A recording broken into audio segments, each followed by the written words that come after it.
when you create a business, you're basically creating value. It's really difficult for companies to like actually live. They kind of want to keep you on the platform long as possible, right? And so for you really want people to come in and then leave and inshallah never have to come back. One of the biggest things that happened, this is very recent, was that essentially a hacker very easily from their main website on the T app was able to collect all of the license and addresses of every user on that. Well, Zachariah, assalamu alaikum, and thank you for joining us here at the Caravan podcast. Thanks for having me, man. Of course. We're going to do a little bit of an introduction on you, so hopefully I don't miss the mark, because you have quite the impressive resume, to say the least. I think there's just a lot. I don't know if it's impressive. It is a lot. I don't know if it's like amplified like how I did my high school resume when I was applying for colleges, which was mostly made up. I'm already done with college, so maybe I'm not held accountable. So I actually wrote down a few of your things. So okay, let's hear what we got. First of all, I'm gonna try to straight from the dome here, like I'm rhyming. So Zachariah, incredibly accomplished, Georgetown medical student, as well as a founder of Afia, right? I think that's not really talked about most often. Yeah, it's usually just like when it's happening, but don't really speak about it very much. You've also helped raise almost $600,000 in humanitarian aids in different ways as well, health-related things. I think I'm a little bit higher than that now. A little bit higher. What's it now? I think I'm about $1 million. $1 million? Alhamdulillah. Yeah, I had to get to increase it. Figures, and then I was like, all right, I'm happy with this number. Amazing. And I guess what you're most commonly known for is also being the founder of the InPairs matchmaking service as well. Yeah. So that is quite the accomplishment. And I wouldn't say they're very related to each other. And before I guess we jump right into it, are you balancing all of those at the same time still? No. So I got this advice. I got this advice from like a few people. Basically, I was trying to balance like quite a few things at the same time. And advice that I got from my mentors, who were like all physicians, who all have a lot of things that they're working on, was you can't do too many things well. You can do like a small handful of things really well, but you don't want to be known as the guy who like does an okay job at a lot of things. So I've been kind of like segmenting that. So I've been working on InPairs full-time for the last 2 years. And then every so often I'll take kind of like breaks to go and do mission trips here and there. And while I'm on the mission trip, I'm like strictly on the mission trip, make sure that work is all set and is running while I'm gone. So yeah, but I think I actually did InPairs for like a good year. There was a good year of overlap while I was in school. And then I was like, okay, I need to just fully lean into this a little bit. So school, are you just holding that off right now? Or are you just taking a break from it? Yeah, so I am returning January 2026. I have about a year and a little bit left to go. And then after that, I'll get my letters after my name. And then inshallah, we'll see where life takes me. But for right now, still full-time on InPairs. So let's explore that a little bit, because of course, becoming a medical student is such a very difficult challenge to make it into. And then, of course, completing it is a whole nother level of hurdles. Now, I'm sure there's parental expectations and all these other things, especially for us in terms of pursuing entrepreneurial endeavors. How did you manage that in terms of your parents and anyone else who obviously wants the best for you, but also you're like, hey, I'm going to go work on this matchmaking service. Yeah. And I mean, Georgetown is also a very acclaimed like medical school to put on pause. How did you navigate that? So I knew I was going to take some time off in all situations. I really wanted to explore entrepreneurship or whatever form that might have been. So I was exploring a few different options, kind of like consulting, venture capital, other startups. Decided that what I wanted to really focus on, if I was really going to take time off to like explore entrepreneurship, let me just do it as opposed to seeing it from the sidelines. And so that's kind of like how I ended up in it. And my family, I was very straightforward with them. Like, hey guys, like I have like an itch. Like I need to go and scratch it. Like I need to kind of see if this is for me before I graduate and decide on a residency. Like it plays a big factor.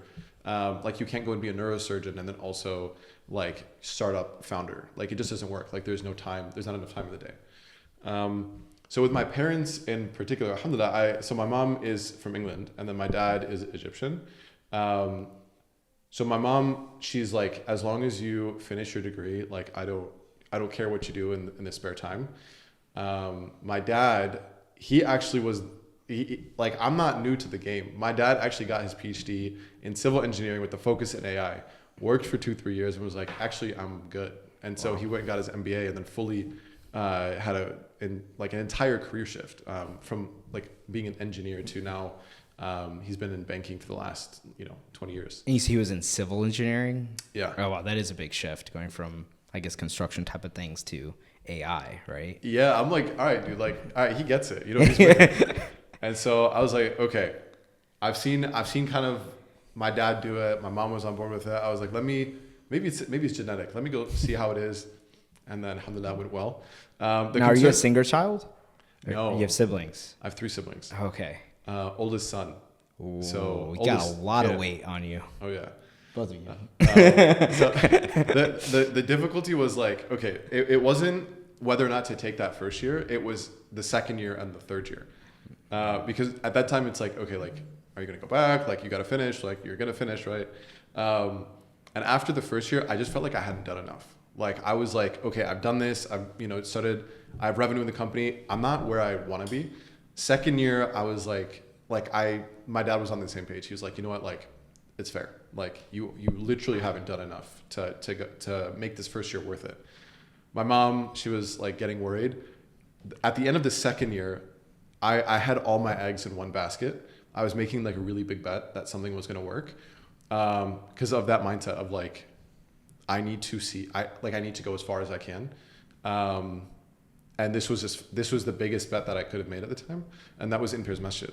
I thought it would do well. I didn't know how well it would do. And then it did really well. And so it was in December when we launched. And I was all set to go back to Georgetown in January. Of this year in 2025. So the next month. Wow. Basically. Literally the next month.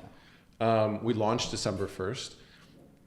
5 days later, I was like, dude, like, I cannot go back right now. I was like trying to find an operator. I was actually, your name was thrown in the ring by Ayman. Oh, love Ayman. As like a potential operator, like while I was back in school, because I didn't want my company to go under. Yeah.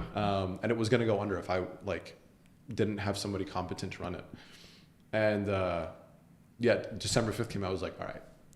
Like, locked in. Nobody else can run this except for me. Like, I need to do this. And so, with the blessing of my now wife, alhamdulillah, we were able to, I was able to delay another year, but I could only delay 3 years. So now I like have to go back. So Georgetown was like okay with the on and off situation, or being super flexible with your situation, or was there a little bit of I wouldn't say that they were like some friction. They weren't down, but they were like, all right, you do you, man.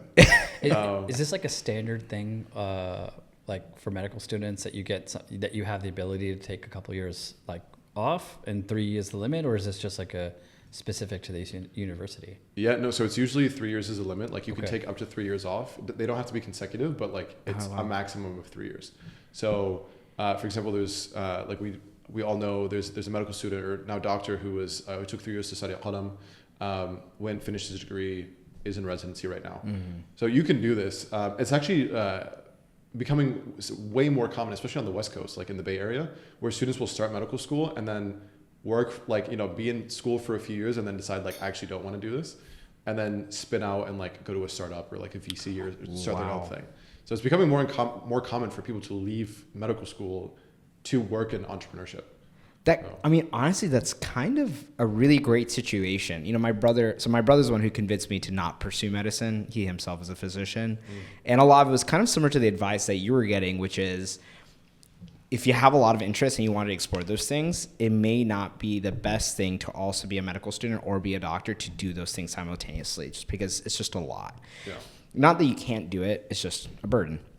Now, it kind of makes sense because the great thing about being a physician, at least what my brother says, is that when you're locked into that track, you know what you're going to get at the end of it. Like, you're going to get a fulfilling job, you're going to be able to help people, and you'll be able, earn a salary that can like provide for your family, and it's halal income, right? And I think in this situation, it is great because if you want to go explore some other entrepreneurial endeavor, see what it's like, alhamdulillah, works out. If it doesn't, also alhamdulillah, because you can just go back to medical school and pursue that as your career. So, I mean, in hindsight, I think that's something I would have liked doing, because I pretty much did all of pre-med and then just didn't do the MCAT. So med school is my backup if I have to apply again. Yeah. But that is an interesting way to take advantage of it. Not take advantage of it, but really explore what way you want to take your life and what direction. I guess it seems like some people did seminary school. Others are pursuing entrepreneurship. I mean, I think it's like an interesting like position, because like most people that I know in this profession, they're basically dedicating their entire lives to get to that point. Yeah, at least 8 to 10 years of schooling, right? Mm-hmm. Especially if you're doing some type of specialization, which a lot of people in our community want to do. So I think like the weight of like trying to take a couple of years off, that decision is actually a very difficult decision, because like when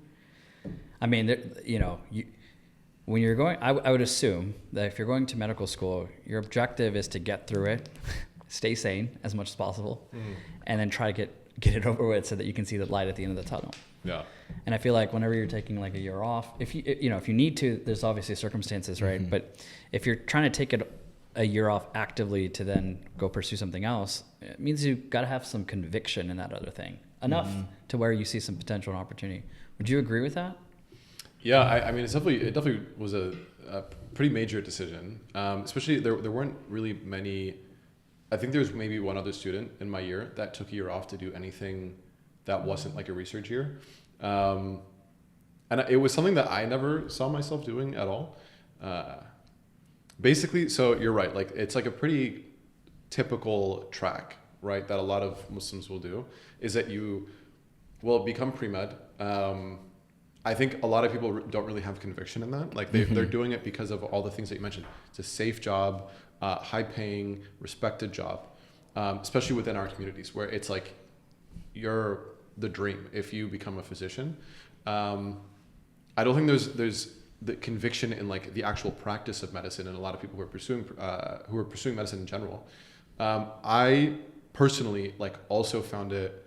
I wanted to help people. Like that was my goal.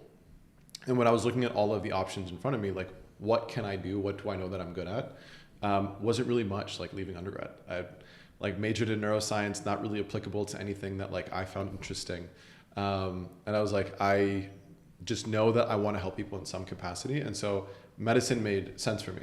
It wasn't until like the first week of medical school that I started to think a little bit outside of the box of like, okay, maybe this isn't like what I want to do 100% of my time. So literally the first week I was looking up MPHs, MBAs, like other degrees, speaking to physicians with dual degrees, and just kind of trying to get an understanding of like what else is out there besides just going and practicing medicine. The idea of doing the same thing every single day was absolutely terrifying to me. I get bored of something after a week. Like I can't, like everything after that is just grit. Like I don't think I can grit my way through like 30, 40 years of a career. Yeah. So I was looking outside of that. And so like throughout medical school, I was like picking up different internships. Like I started AFIA, which is kind of a nonprofit where focused on providing health adjacent care to people in Egypt. So we would raise a couple $100,000, go to Egypt, kind of go to the villages myself, distribute the aid with local communities, where we understand like what their needs are and who needs medications, who's undergoing cancer treatment, whatever it may be. And then that was kind of the first thing that I did. And I was like, okay, this is kind of cool. Like this is fun. Like I went, like at the end of it, it's like I learned how to do something end to end. Like I was able to figure out how to raise money effectively, find the communities that I cared the most about, find the most competent and knowledgeable people of that community, and then distribute that. Even like purchasing like what the materials that we were going to distribute would be worth.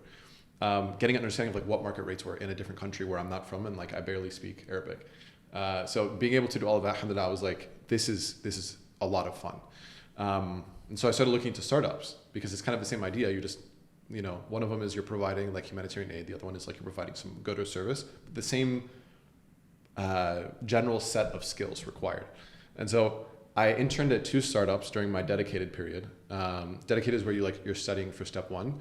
I was in the first year that it was pass fail, and it just kind of felt like, oh, this is like a sign. Like I got 3 months to study for an exam I just have to pass. Like there's people who barely speak English who are passing this exam. I can't. Turns out like those are very smart people who are passing this exam, and I am not. I was about to say step 1's a pretty tough test. Yeah, I didn't take it seriously.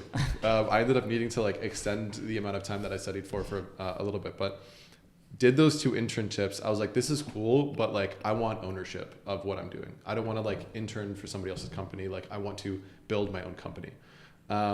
If I were to be interested at all in this space. And what year was this when this is all happening? This is like 2023 or? It was towards, I started fundraising towards the end of my first year. Okay. So that would have been 2021. Okay. First internship was end of 2021, early 2022. And you're how old right now? Like 24, 25? At that point, 26? 25. Okay. Yeah, 25. Okay. I love it. Your response is exactly the way I answer my interview. I'm like, Dude, I was born 1996. yeah, I'm trying to recalculate Get every the calculator. But yeah, it was just kind of like, it was like a slow journey over the course of like a year and a Yeah. half. Like I did two VC fellowships. I was like, okay, let me like see what it's like on the buy side of this, where like I'm evaluating all these companies. I was like, this is cool. Let me apply for a job. Like, let me see what's out there. Applied in the worst possible time to be applying for anything. Had like what I now know is a great resume. At just a horrible time. Like I applied for like consulting jobs, and McKinsey, Bain, and BCG were all not only not hiring, but a few of them were actually like giving money to their incoming class to not start that year. Like they were like, hey guys, we will give you, I think it was like 20, like I think BCG gave like 25K to their incoming cohort to like not start and just delay it by a year. So I was like, okay, perfect time to apply for a job then. I was like, you know what? InPairs, let me try it. Let's see where we can go. Had 0 revenue, 0 product, 0 anything, 0. And my entire life I've been getting ready for medical school. So I had no other skill set outside of that. And yeah, alhamdulillah, it's been going pretty well so far. So I want to back up a little bit. Sure. So you made this decision to, you had some experiences around the internship working. It sounds like some VC firms or locations. So I'd like to ask some questions about that in a second. But like you made this decision that like, hey, I want to go build my own thing. Do you think that was because of the experiences that you had in running a nonprofit and some of the skill sets, and then doing those internships? Because most people, like, I'm a big advocate to go, if you want to gain skill sets, like the best way to do it, I think, is to work, either start your own thing, that's number one, or to go work in a small team that actually is really focused. Now that can be at a large organization, but more than likely, like a startup, you're going to be wearing 5 hats in one. So if you're really trying to like accelerate your growth as like an individual, I think that's the way to do it. But for you, like, do you feel like you captured a lot of those things, and then that's why you felt comfortable to like say, hey, it makes sense for me to go try to pursue my own thing? I mean, absolutely. So this was like part of my thought. This is part of my like decision-making process was, okay, I've been able to go and end-to-end raise money, learn how to raise money, learn how to distribute that money, and do it effectively. I've essentially built out an organization. Like by the next year, I literally flew people out with me who were fundraising, and then like led a mission trip with like the support of like a project manager and stuff like that. So I got pretty good at this. While having a language barrier in the areas that you're serving too, right? Yeah. So, and it wasn't just a language barrier. Yeah. Like I was literally going and sleeping on couches of people that I just met like 3 hours away from like Cairo. Like I was in literally the middle of nowhere. When I tell Egyptians like where I've been, all of them are shocked. Like that I'm coming in. There's like this movie called Asad Iswad, which is basically the story of an American who's going home to like reclaim his identity and like learn about his roots. like coming home type of story. Yeah. And so like, that's like the first thing that people will peg me as, like when I'm there, of like, they're like, oh, this dude like barely speaks Arabic. He's just like vibing. Yeah, I've had some like really crazy experiences doing this. And I was able to figure it all out and like do it, alhamdulillah, what I consider to be pretty freaking well. That was like with the first thing. I also started this like with Afia, I also started the American Muslim Medical Student Association with one of the best co-founders out there. And alhamdulillah, like kind of same thing of like, we built what is now the largest Muslim medical student network in the US. We had a conference this past year, it's 750 people. For me, that's incredible that you founded that. And the reason I say that is because, like, of course, InPairs is incredible, but I think that one's more incredible because at least for the majority of physicians in America, a lot of them are Muslim. And the fact that hasn't been made yet was shocking. Yeah. Like, I had to do a double take. I'm like, what? How did he get to that first? There's been so many generations. But when did you notice, like, that was a gap? Did you ask the same questions? Like, why is this not a thing yet? Basically, I was like, okay, there's a ton of Muslims here. Oh, you know what? Actually, I know exactly what it was. Is when I was doing my first mission trip, it wasn't a mission trip. It was basically COVID. And I was like, all right, I can be stuck inside, or I can be stuck inside with like really good food in Egypt. So I spent a big, like 6 months of my first year of medical school in Egypt. And I was there and I was doing my fundraising and I was like, okay, like let's get it going. Like I was just raising way more money than I ever thought I would. I think that first year, it was like $80,000, like, my first time like ever raising money. And Georgetown Law was hosting the NAML conference, NAMLSA, the NAMLSA conference, which is like the National Muslim Law Student Association. And basically what they do is that they rotate who hosts it every single year. And like that year it happened to be Georgetown. And so they had like hundreds of law students come out to Georgetown and just connect and network and hear from people who are like accomplished in the field. I was like, why isn't there something like this for medical students? If anything, it makes more sense for medical students. For law students, the first 2 years are like, pretty much the same in most law schools that you'll go to. The first year is like super hard, so nobody's doing anything then. Second year is okay, and you have time to do stuff.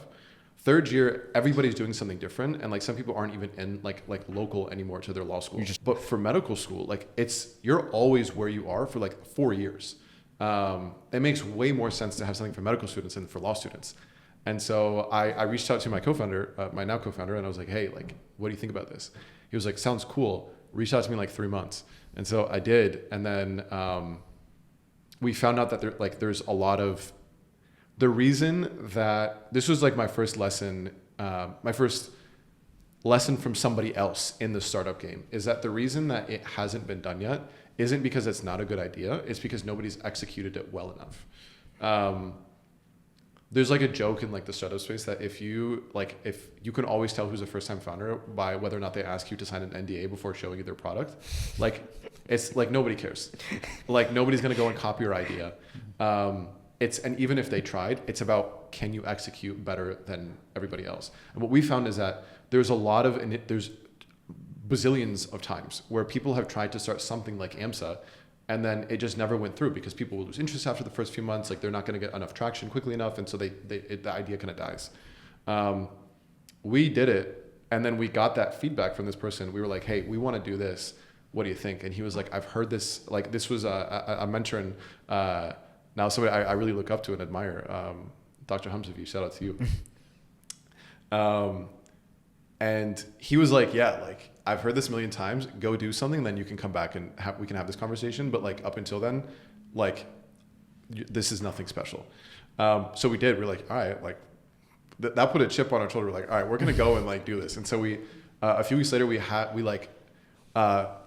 on very broke budgets, like Basil flew out to DC. We like spent a weekend together and like ironed out like what is AMSA going to look like? What's our mission? What do we want to accomplish? And like, what's our core structure?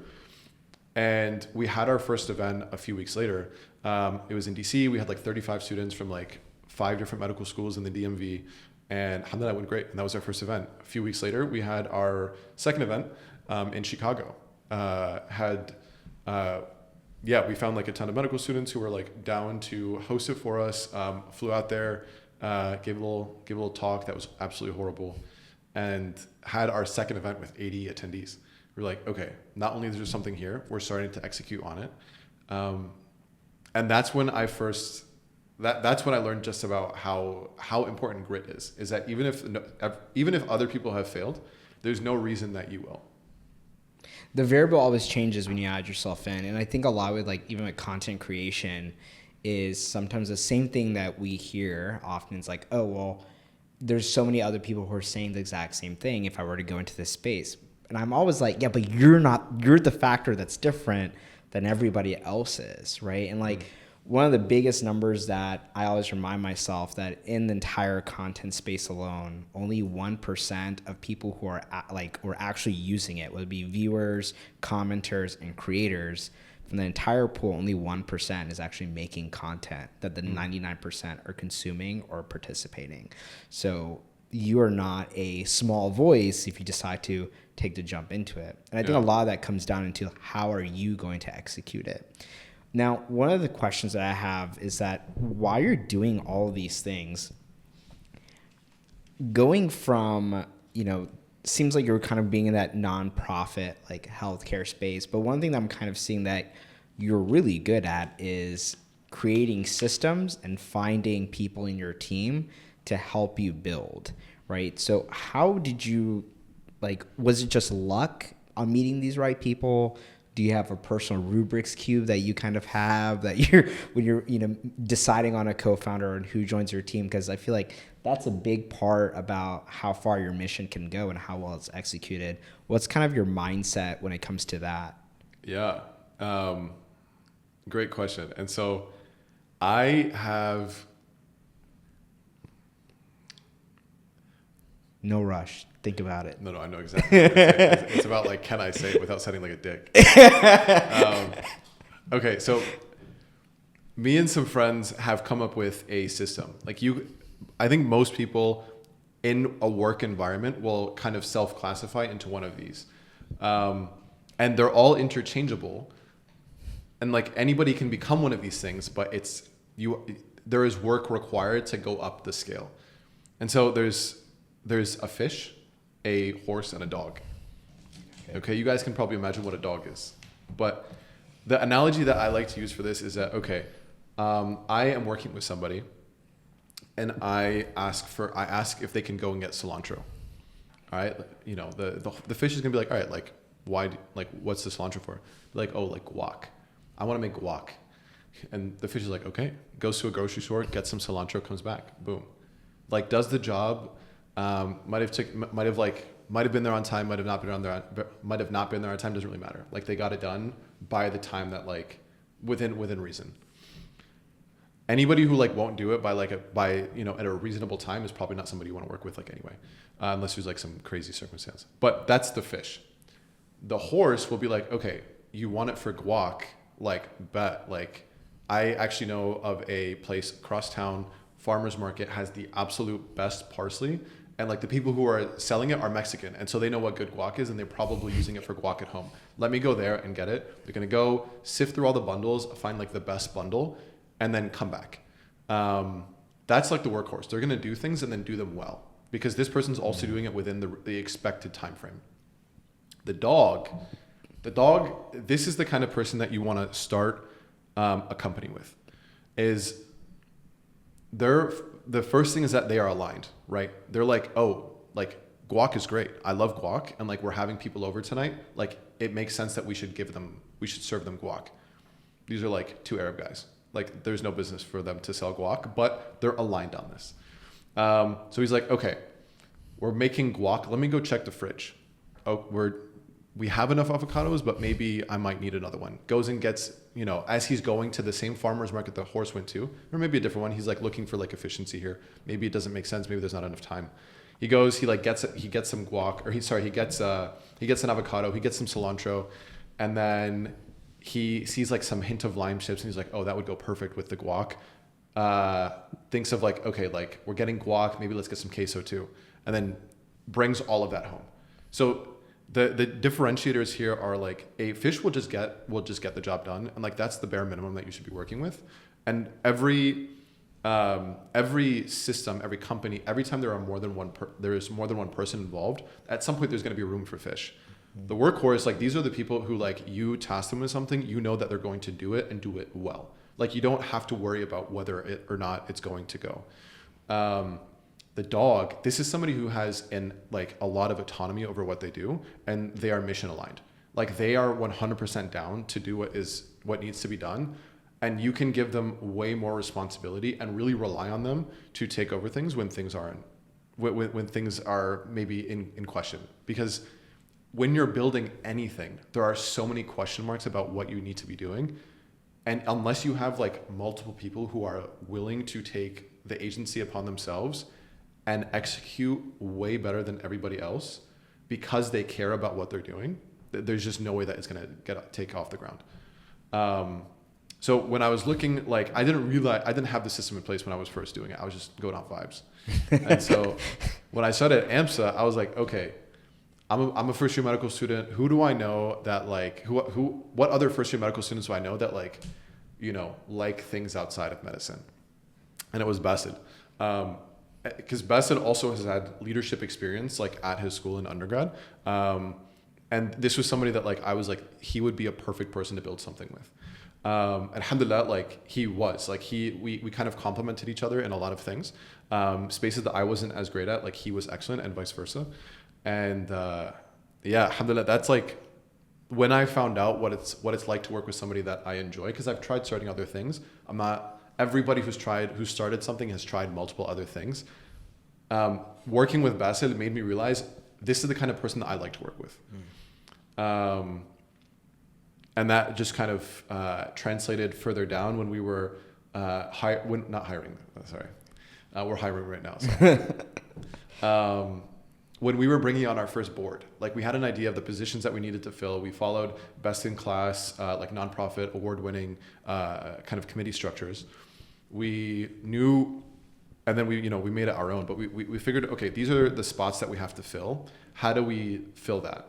And so we, alhamdulillah, had a ton of applicants because at this point AMSA was getting pretty big. It was like a year out from when we first started. These are qualities that we were looking for. Like, okay, who looks like they have done the most outside of medicine? Not because we want people who like don't care about medicine, but because we want to see like who has a little bit of kind of flexibility with what they're open to and what they're not open to. Every medical student has done like mostly the same things. Like you volunteered in some places, you've done clinical work in some places, you've done some research. Yeah. There's like a few buckets of things that like everybody's done, and like I don't find those impressive because everybody's doing them. It's the bare minimum at this point. It was really the things that you did outside of those that made you interesting. That I was really that things that we were looking for. And so the person who ended up becoming the next president of AMSA after Bassett and I left he like worked as an engineer, like had startup experience. Mind you, I wasn't biased because like I didn't have any startup experience at the time. But you could just tell that like he had a little extra something to him, and alhamdulillah, like it worked out really well. Well, I think it's almost one of the things when you build something, I think the biggest testament of its success is, can it live without you? And I think it's sometimes the biggest compliment to the leader or a biggest indicator of their character is when they are able to find someone better than them to take it to the next step forward. And I think that takes like a level of like humility and courage as well to do that. Some people I feel like get stuck on that in terms of giving the keys so some people can take it further. And I think as we're kind of entering this era, I would say, or at least more public era of building, a lot more most of entrepreneurs, from creatives to engineers and so on and so forth. Is that something you've kind of witnessed in some other people who have a hard time letting go? Did you have a hard time letting go, and how did you kind of accept that in terms of, it is my time to retire, and then so other people can lead? Yeah, I mean, absolutely. I think one of the most difficult things that you can do when you first start anything is to give responsibility to somebody else. You have set the standard. There's nobody else will care about what you're building more than you. Like, I don't care like if they have how much equity they have. You give them like a couple percent. They've been watching it from the sidelines. Like, nobody will care about it more than you. The ideal, like the goal is that you can find people who like almost do, but like the fact of the matter is that your standard of excellence will not be, or perceived excellence, because you could be doing the job poorly, but your standards will not be held by anybody else, except for like the dogs that we were talking about before. And so when I was first, this is the system that I've come to now for hiring. So alhamdulillah, we're about 15 people on the InPairs team. And even before that, like we had 25 people on AMSA. And so it went from just me, Basil, and a third co-founder to like 25 people within a few weeks. And so the way that across a few different things that we've come to hiring or bringing people on the team has been this. When I'm looking at like what I am doing right now, is there anything that, let me figure out how to phrase this. There's like, I have it like clearly in my head, and I've like articulated this well to like my team, because like now my team they're also hiring. It's really about, okay, there is a job that needs to be done. Let's say we just hired for a head of growth. I know how to grow my company. I've grown it from 0 to 1 on my own. Like as the sole marketing person, I found every partnership, every opportunity, every like nook every for channel. Success. Yeah. I've done all of that. And so I know how to do it well. But the fact of the matter is that like when we're looking at continuous growth, I become the bottleneck. There is no room for me to grow my company in that way that I want to if I'm the only person doing it. And so there's two ways that you can approach hiring somebody. The first one is that, okay, can this person do a job 80% as well as me? And that is the point that like if it is taking up too much of your time and somebody can perform a full-time job 80% as well as you, that is when you hire at the minimum. There are certain things that I was like, I'm only going to hire if they are 20% better than me. So not just 80%, it's like you are better than what I'm doing. For example, I'm non-technical. I can't hire somebody who like to be a product manager to manage our engineering team who is non-technical. Like you have to have an idea of what you're doing. And I became a bottleneck there as well with product. So what I ended up doing, what I got very lucky with, is I found two excellent guys to fill that head of product and head of growth roles. They both have like been in these positions where they're like either growing a company or building a product, and can come in and do it better. And that realization of there is somebody that can do something better than I can is something that you have to make peace with. I think a lot of people who are building anything, you have to have this conviction that what I'm building is better than anybody else out there. And especially for first-time founders, when you're first doing something, there is some, I don't want to say arrogance, but there is some thought in your head of not only is this the best idea out there, I am better than everybody else when it comes to executing it. And you have to have that level of conviction, especially when you're first starting, to think, I can do this better than you, and that is why I'm going to do it. Further on along the journey, either like when you're second big hire, your third big hire, or like you're starting your second company or you're doing your second venture, that's when you realize like, okay, like I've seen how much value it was to find the right person and then put them into this role. It is not like for me to do what I want to do, I need to hire. And I think you just have to learn that lesson by being in that position.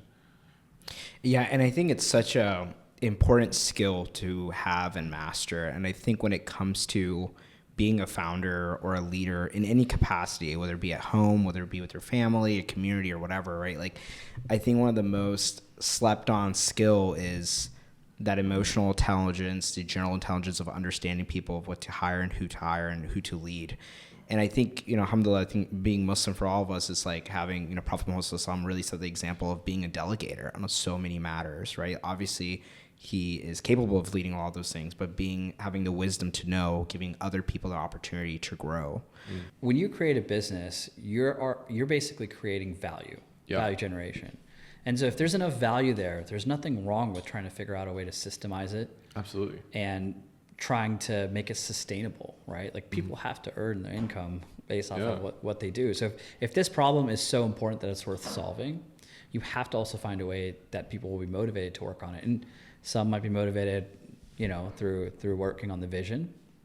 I think there's a lot of people like that. Yeah. There's also like a genuine need. Like, am I going to say no to spend time with my wife and kids so that I can do work on this thing? Yeah, for free. For free? No. Well, I mean, and maybe not. Depends on the thing, right? But like, hey, like if I really want to solve the problem of matrimonial services, maybe we have to think about it differently, right? Dude, it actually irks me to no end that like people who don't realize that like good things require money. Mm-hmm. We made out of however many $100,000 that we've made in the first year, like in the past year, I guess like the profit that came out of that, like the amount of money that like left the business. Probably very not small. a lot, I would maybe say. 1,000, 2,000. You're probably negative. I don't know. Yeah. $700. Yeah. Like that's the amount that like has come out of the business. Yeah. And Just, hey, you're green. That's actually good. Yeah. I'm good with money, man. No, Yeah. I'll make sure. But yeah, there's like, I don't know, like I'm sure like all of these other like companies that are charging $20 for like a one-time fee and like they go and provide a horrible service. I'm sure they're also like putting all the money into the company, but like, the company sucks. I think that's okay. I'm gonna say my questions because I keep forgetting it. One is that hiring non-Muslim, so that's out there. We okay. So that's a good question. So I want to bring that back, but since we're talking about this, and I guess this is more of a commentary, but I think it's good to provide things free occasionally, right? But if it's done all the time, there's a cost. And there's a cost maybe not in the dollar sense, but in other sense. For example, if you're doing it for free, that means you won't be able to be at home, be able to provide for your own family, which in turn may cause a broken home, may hurt your family. And at the end of the day, when we think of the ummah, it's multiple layers to it, right? It does not serve the greater ummah if your home internally is struggling financially. And I think there is a balance, right, between charging and then charging a crazy amount, right? But then people also have the choice to not use that service. They have that ability because there's a bunch of others who are giving that service for. So, but yeah, I do think, and I think we talked to Zohaib about this in one of our other episodes where it's this concept that like, oh, because you're Muslim and I'm Muslim, can I get a discount or et cetera? And we try to do the counters. Like, can we give you more when we're buying your product? Because especially when you're first starting off, that's when it's probably the most critical to just get something so you can just stay afloat and pay for things in terms of your basic living. And if we're trying to advocate and motivate for Muslims to be, builders and creators at the same time trying to keep things as halal as possible, to not take loans and all these things, the community has to show up. And if we can't show up collectively to pay $5 or $20 for a service, that is essentially giving your lifelong partner, right? I think you have to question a lot of things internally where it's like, okay, you're investing for your future husband, your future wife. Yeah. $20 is a very, very low marker, Yeah. But I mean, it's a chicken and egg game. Yeah. That's why I think it's important to do the opposite of actually helping and supporting, because again, like the same extension of what Zohaib said, he was like, saying, hey, when you're starting out, you don't have economies of scale. Exactly. Right? Yeah. Your product is probably the most expensive it's ever going to be in the beginning because you're not efficient at the beginning. But it's also like, is the consumer willing to take that? Well, as a community, we have so many people. Well, if we look past, like, is this the most expensive and item? Maybe it's like, hey, maybe it is now, but if like 10 people signed up for this in every location that I have it in, then I can make it cheaper for my next iteration, and you get better, you get more efficient. And so like as a net. Well, Zachary, correct me if I'm wrong, but I feel like what's even more difficult for matchmaking service in the Muslim space is that your goal is to actually get people married. Whereas Western dating spaces, they kind of want to keep you on the platform long as possible, right? And so for you really want people to come in and then leave and inshallah never have to come back because they're in a happy marriage, right? So I actually I don't disagree with this point on its premise. I disagree with the point in the sense of like, in order to arrive at that conclusion of like the apps want to keep you on as long as possible, I think it's you're not looking at the full story. And I guess here I'm talking about like Hinge and all these other Western apps, particularly when I was thinking like Sedams and Mutts. Like, okay, gotcha. Yeah. Like so for us, we just spent the week looking at churn. Like people are leaving the service and we want to bring that number down. Just for like from a company, as a company health perspective, we need to bring our churn down. That being said, the way that we're approaching it is from like what value can we provide to our users to what value can we provide to our users to make it so that they deem this the absolute best possible way to find somebody. And so by you staying on, it's not about, by you staying on longer, it's not that we're not doing that to try to profit off of you. We're using churn as an understanding of like, how long will users be on our platform before they decide, I don't think this is the best way for me anymore. And so I think I don't know, that's where we're at right now at this point of the company. And there's been a lot of ideas about how we can like get an extra dollar from our users here and there. We've actively avoided every single one of them, because at this point, we're only focused on like, how do we provide more value to our users? And so it doesn't make sense to work on anything else, even if it makes us more money, because like, that's not like, we want to make more money because we're providing such a great service that like, you turn like marriageable age the second that you're there is no question for you. Like, you're turning to like, this is where I need to go. How do you feel like that's almost like a consumer education part in terms of, you know, I think in this era of immediacy, right? Like, I want it now. I want to get married now. How can you, like, if you had to have the ability to talk to everybody, what would be the way to have like a better understanding of like expectations, right? Like, hey, like in general it takes, 6 months or 4 months, what's, because I think there is a sense of like a desire of haste of wanting it now, but in reality is, these things take time to come your way. Yeah. Is it like an education element to the consumer? I think it's difficult because there is Saddam's and Muzz, like, well, I personally disagree with like the method that it works. I think they did a huge effort when it comes to getting Muslims online, when it comes to trying to find their significant other. Like, at the end of the day, like, we live in pockets all across the US. There is no, like, the ways that like our parents found some significant other doesn't happen, especially once you leave college. Like, my wife is from Dallas, I'm from Michigan, and I was living in New York when we first started talking. Like, we have nobody in common. Everybody that I asked about her said, "Oh, she's nice." Like, I don't know anything about her. And so I think Saddam's and Muzz did a really great job of like pushing our search online.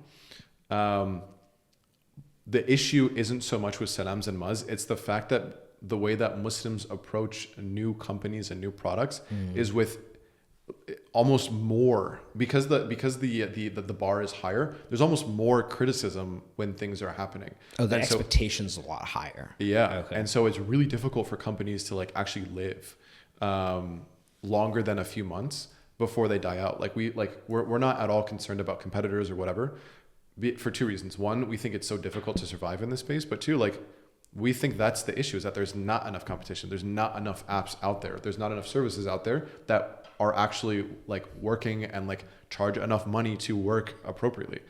What was I saying? I forgot. You're kind of speaking on in terms of like competition is one element, but what I was kind of prosing is more so, I think there is I'm single. I think I'm the only one that's not married here in this podcast. Yes. Yeah. Educating the user to not have, when I say crazy expectations, like, you can't expect, I paid $20 this 1 month, I'm not married yet. Like, okay. Or in 3 months. In 3 months. Buddy, there's a line. I've been here for 6 years. Okay. That's exactly the way that I approach it. Okay. Is that, okay, if you're on InPairs, like 50% of your users have tried something else.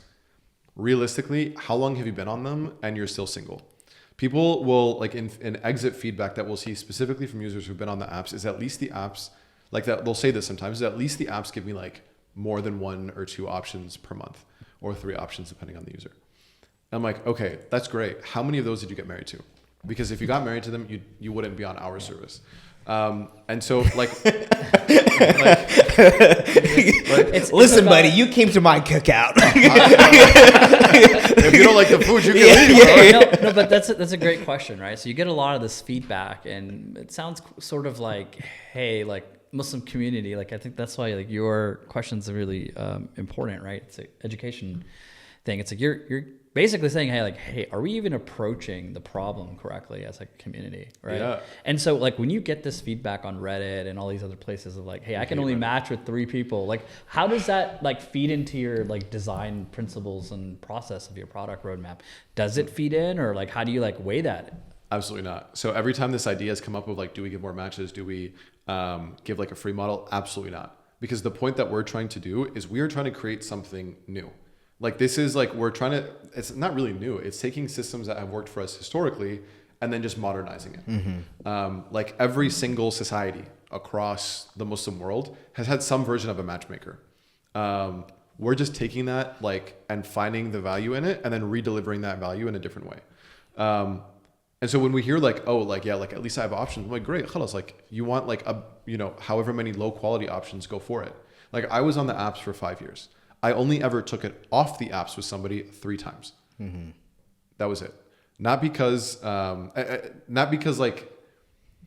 didn't have matches. Alhamdulillah, like I was chilling. It was because I would match and then like I was only swiping because they were cute, and that's where it stopped. Yeah. Then the secondary filtration process happens of like, okay, like do I actually think this person's interesting? Like you don't watch anime. Why did I swipe right on? Sorry, that's just me. My bad. Yeah. But I mean, I think that's a good point because I think it's 2 different things. I think with apps, you get this fault. When I say apps, I'm talking like Salams, Hinge, Muzz.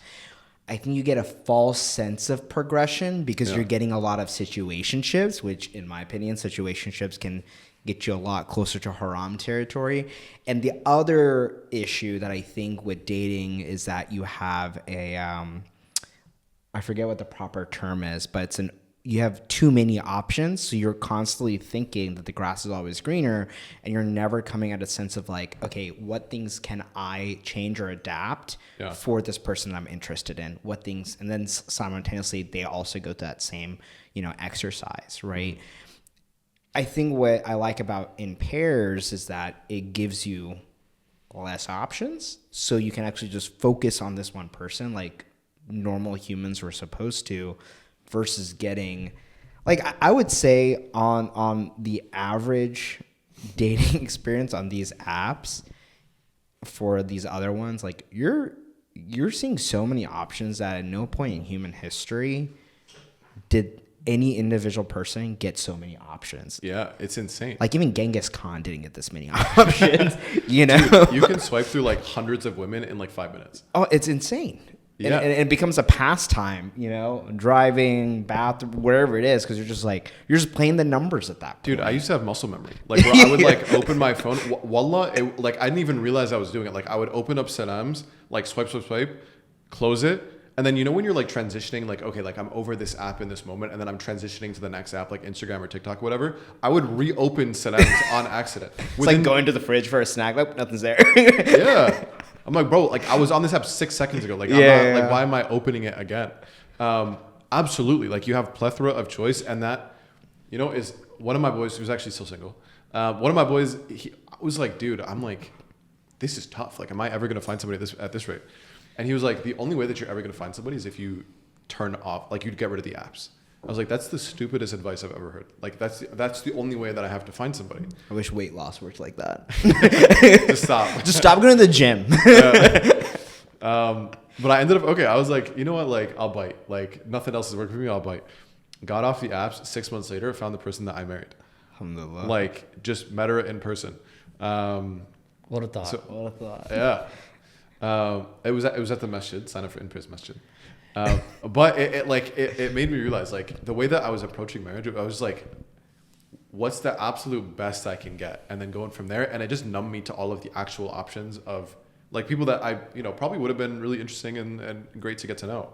But subhanAllah, it's just not the system that we're in right now. And when it comes to education, there's been such a big push of like educating users to even get on in the first place. And because there's nothing else out there, there's only one kind of education. Like at least like white people are willing to try other things because there's other things out there. Mm-hmm. Muslims are not because there's nothing else out there. And so that's been a big kind of push for us and trying to balance educating our users, but then also getting enough to survive as a business. So you bring up getting married. You kind of gave me a SparkNotes version of your marriage story. Are you okay sharing that? If not, it's totally fine.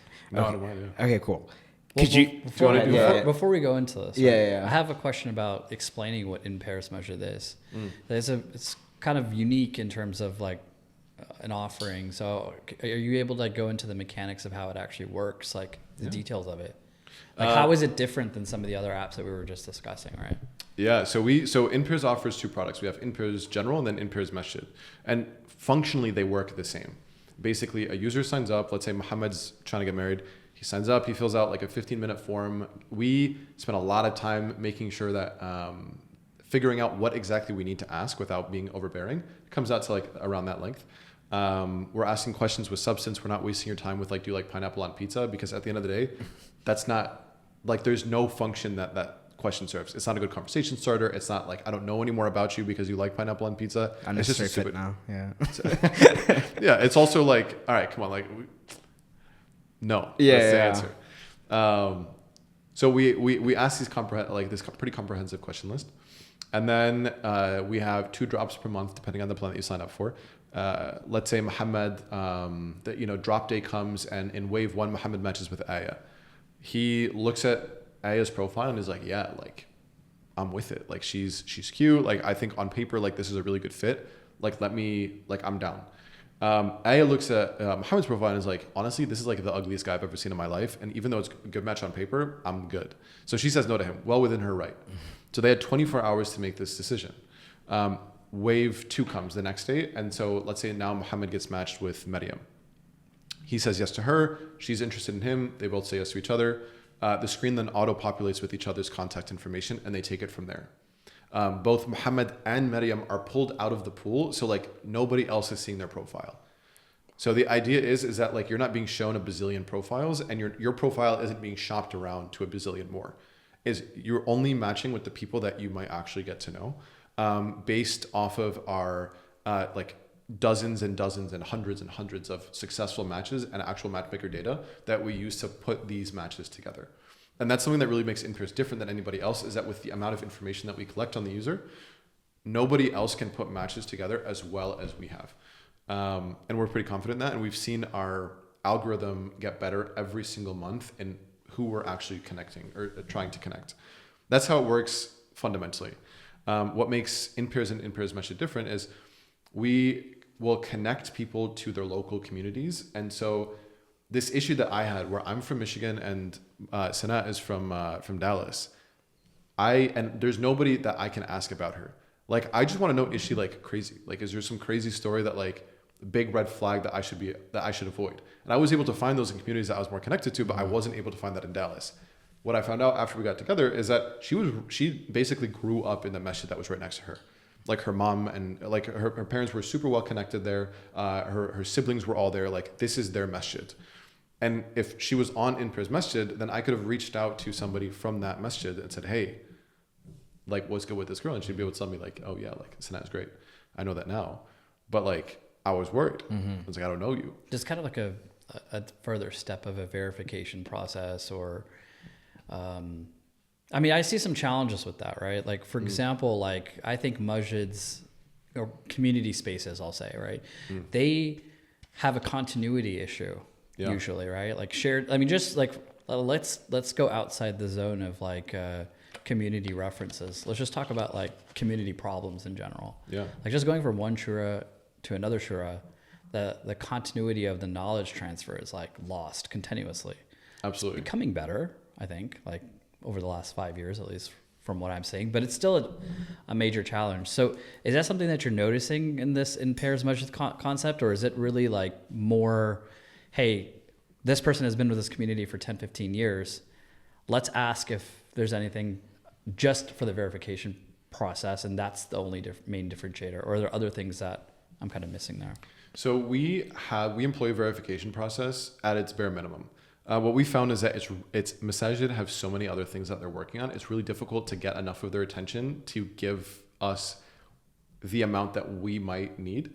And so we actually, we try to we try to make this as easy of a process as possible for Masajid, knowing that they're going to drop the ball if we give them more responsibility. Not because they don't care, but because they have so many other things on their plate. And like I said before, nobody cares about this as much as like the original team. And so when it comes to kind of like balancing between Shura members, it's really, at the end of the day, we're asking for a simple verification at the bottom tier. So to get that verification, most often, like you just go to the masjid and you geolocate while you're there. You just check in a box saying like, and you're checking in. This isn't like an endorsement. It's not the masjid saying, hey, this is the best person ever. It's the user actually going and saying, hey, I'm from this community. And so if I call somebody from the masjid and say, hey, do you guys know this person? I matched with them and things are looking serious. Like they may know that person, but at the very least, they will know somebody who knows that person if that person is actually from that community. Does that make sense? Mm-hmm. It gets you a step closer to the ideal state, right? And I think one of the things that this really helps avoid is a lot of the situation that we see with the T app that came out, right? And then, of course, the whole data breach and all that. What is this? Can you explain this? Yeah, so the T app was in Michigan is where it was founded, or where it got popular at least, I think. That's where it started popping off, is in Dearborn. Yeah, so it's an app that I think mostly was made through AI, so it had a huge security flaw, but it was a platform for women where they put their license information, everything to get verified, and then they can talk about people that they've been on dates with and like red flags about them and safety concerns, all those things, which is 100% valid and concern in a lot of communities and spaces. But what that ends up creating is also a lot of backbiting type of situations also happening then, right? And so one of the biggest things that happened, this is very recent, was that essentially a hacker very easily from their main website on the T app was able to collect all of the license and addresses of every user on that app. Oh. So you have essentially like hundreds and thousands of women, whose locations are public now, right? Which is a huge security risk on every one of them, which is very unfortunate. It's insane. But I mean, this is kind of the incredible part of our deen, where it's like when it comes to marriage process, like these things are built in, the system is built in, but we're just not, maybe it's just forgotten. Maybe we don't have a system to actually use it in the modern era, which I think where InPairs is kind of helping assess that. We're like, hey, can somebody vouch for this person, right? Yeah. And you're creating in a form or in an environment where you're not where you're not backbiting, where you're not causing someone's identity or their address at risk or things like that. And, in response to the T app, a bunch, men made something similar, which I think was called Open Box. I think was they had a few of them. There's a few of them. Yeah. But same concept, but for men, to review or rate people that they've went on dates with. But you kind of see how that unchecked can become a very vile thing. Whereas in this case, you're creating in a parameter of a lot of safety, or you're creating the right safeguards where people can still get the information they need without causing harm on someone else. And our goal is we want to preserve the safety of our users as well. And so, for example, let's say there is somebody who's on the T app that just turns out to be a huge scumbag. Mm-hmm. In the same way, if a masjid knows a user, some particular person is a scumbag, whether or not they're on the app, they can actually block them in advance. Wow. Because let's say there is let's say I was getting to know somebody in Dallas and I'm from Michigan, and then they're a horrible person and well known to be a horrible person, and that's why they're looking outside of Dallas. I would have no idea. But the masjid can actually block that person, and by doing that, they're now not just blocked from their local community, they're blocked in every masjid across the US that works with us. Does that user, let's name this user Pencil. I don't even want to give a name associated. Pencil's all right, I'm going to go to Masjid A and then try to sign up. Masjid A, he's like, oh, Pencil cannot definitely be not on here. And they're rejected. Yeah. Does Pencil get a notification that they were rejected or anything like that? Or do they just think that they're on the app still and paying? But does that make sense? No, I mean, so as of this point, we just tell the user hey, sorry, you can't use our service. Yeah. But that's about it. Okay, nothing gotcha. Crazy. Usually they'll have an idea. Sometimes they'll be hey, why? And we'll be hey, sorry, it's just the way it is. Yeah. Okay. We reserve the right to reject service from or providing service to people. So, and we make sure to use that, but we also don't want to. If we know that this is true, we're not it's not hearsay or whatever, we know that this is factual, we don't have to I'm not trying to engage in you don't want to dialogue. Yeah. Khalas, you're blocked. Right. Move on. There's other services that won't block you. Gotcha. But we will. That's awesome. I like that. Oh, it's really, so I want to go back a little bit. I think you were talking about the quality component, right, of your process, and you said, hey, we focus on putting users onto the platform, and then when you match with someone, you're taking them outside of the pool. If I think about it from a conventional, like traditional, like dating app, like just from a user perspective, it's very different than the way it's done today. And I think that you're basically looking at your key performance indicator as how many number of marriages can I succeed in? Not how many people are in the pool application, or not how many people are, matched, like the number of matches. In fact, actually, the more you match is maybe a detrimental performance indicator for you, right? Yeah. So I actually think like your focus of saying, hey, this is all important data to look at, but the one that we really care about is how can we increase our numbers of quality per candidate that's here, as well as how can we increase the number of marriages that come through our app. Yeah. And the continuous focus on that every single month, looking at that actually refocuses you to like fix your processes around that problem. Mm-hmm. Whereas I think some of these, I don't really know this space that well, but I think some of these other applications are more about like, okay, how do we get our user count up? Yeah. How do we get our, number of matches up? Which just, I'm not saying that that's a good or bad thing, but maybe it can be if it's at the detriment of your main metric. So is that the way you've thought about this, or? Actually, no. So it's actually the way that you just mentioned of the other apps, of like growth and number of matches. So we have been looked high and far, like what are the numbers that we can focus on to show that we are doing well for us? Like how, and like not only that, like how do we know that like we're working? And so there are two ways for us to know that we're working. There's two things that go into us working. But the terminal metric that we're looking at is like how many people match, like how many mutual matches is what we call them do we get? Because it's really difficult to track actual marriages. And I would say almost every single platform that says, oh, we have X many marriages, most of them are like lying. Like you don't just know. cap. Like you can make it. Why is that? Yeah. It's just hard to follow up with them after the fact. Yeah. Like, all right, yeah. They're like, hey, I got what I needed. Like, yeah. Like think Saddam's, like you have like I think they have their conversion rate is in the single digits. Like the number of people who are paying for the platform are in the single digits, but there's like 90+% of people who are on there and are not using it. Like why would like, it is incredibly difficult to reach out to like a free user and say, hey, did you get married off of this when you left the platform out of the millions of people that they have? It's just not realistic. So you can estimate as best you can. And even for us, it's like unsustainable unless we had somebody whose like full-time job it was to go and like reach out to these people. Like we wouldn't be able to do it. And even then we'd only be able to ballpark at best. Like what if people don't answer us? What if people don't want to talk to us? So it's really difficult. But the numbers that we do have are like, we know the mutual yes rate, and that's concrete. We know the exact percentage every single month. We also have a rough idea from like earlier on when I would call every single person that matched and say, hey, what ended up happening? So we know 95% of people will actually have some kind of substantial conversation with their matches, which we're really happy with. The reason being is that like from anecdotal experience, as well as like, cause that's the best we can do, is the frequency that people will actually take conversations off the app on like a conventional dating app is very low. Like I know this from, I've matched like probably like over the years, like hundreds of women, 3 conversations actually got taken off the platform.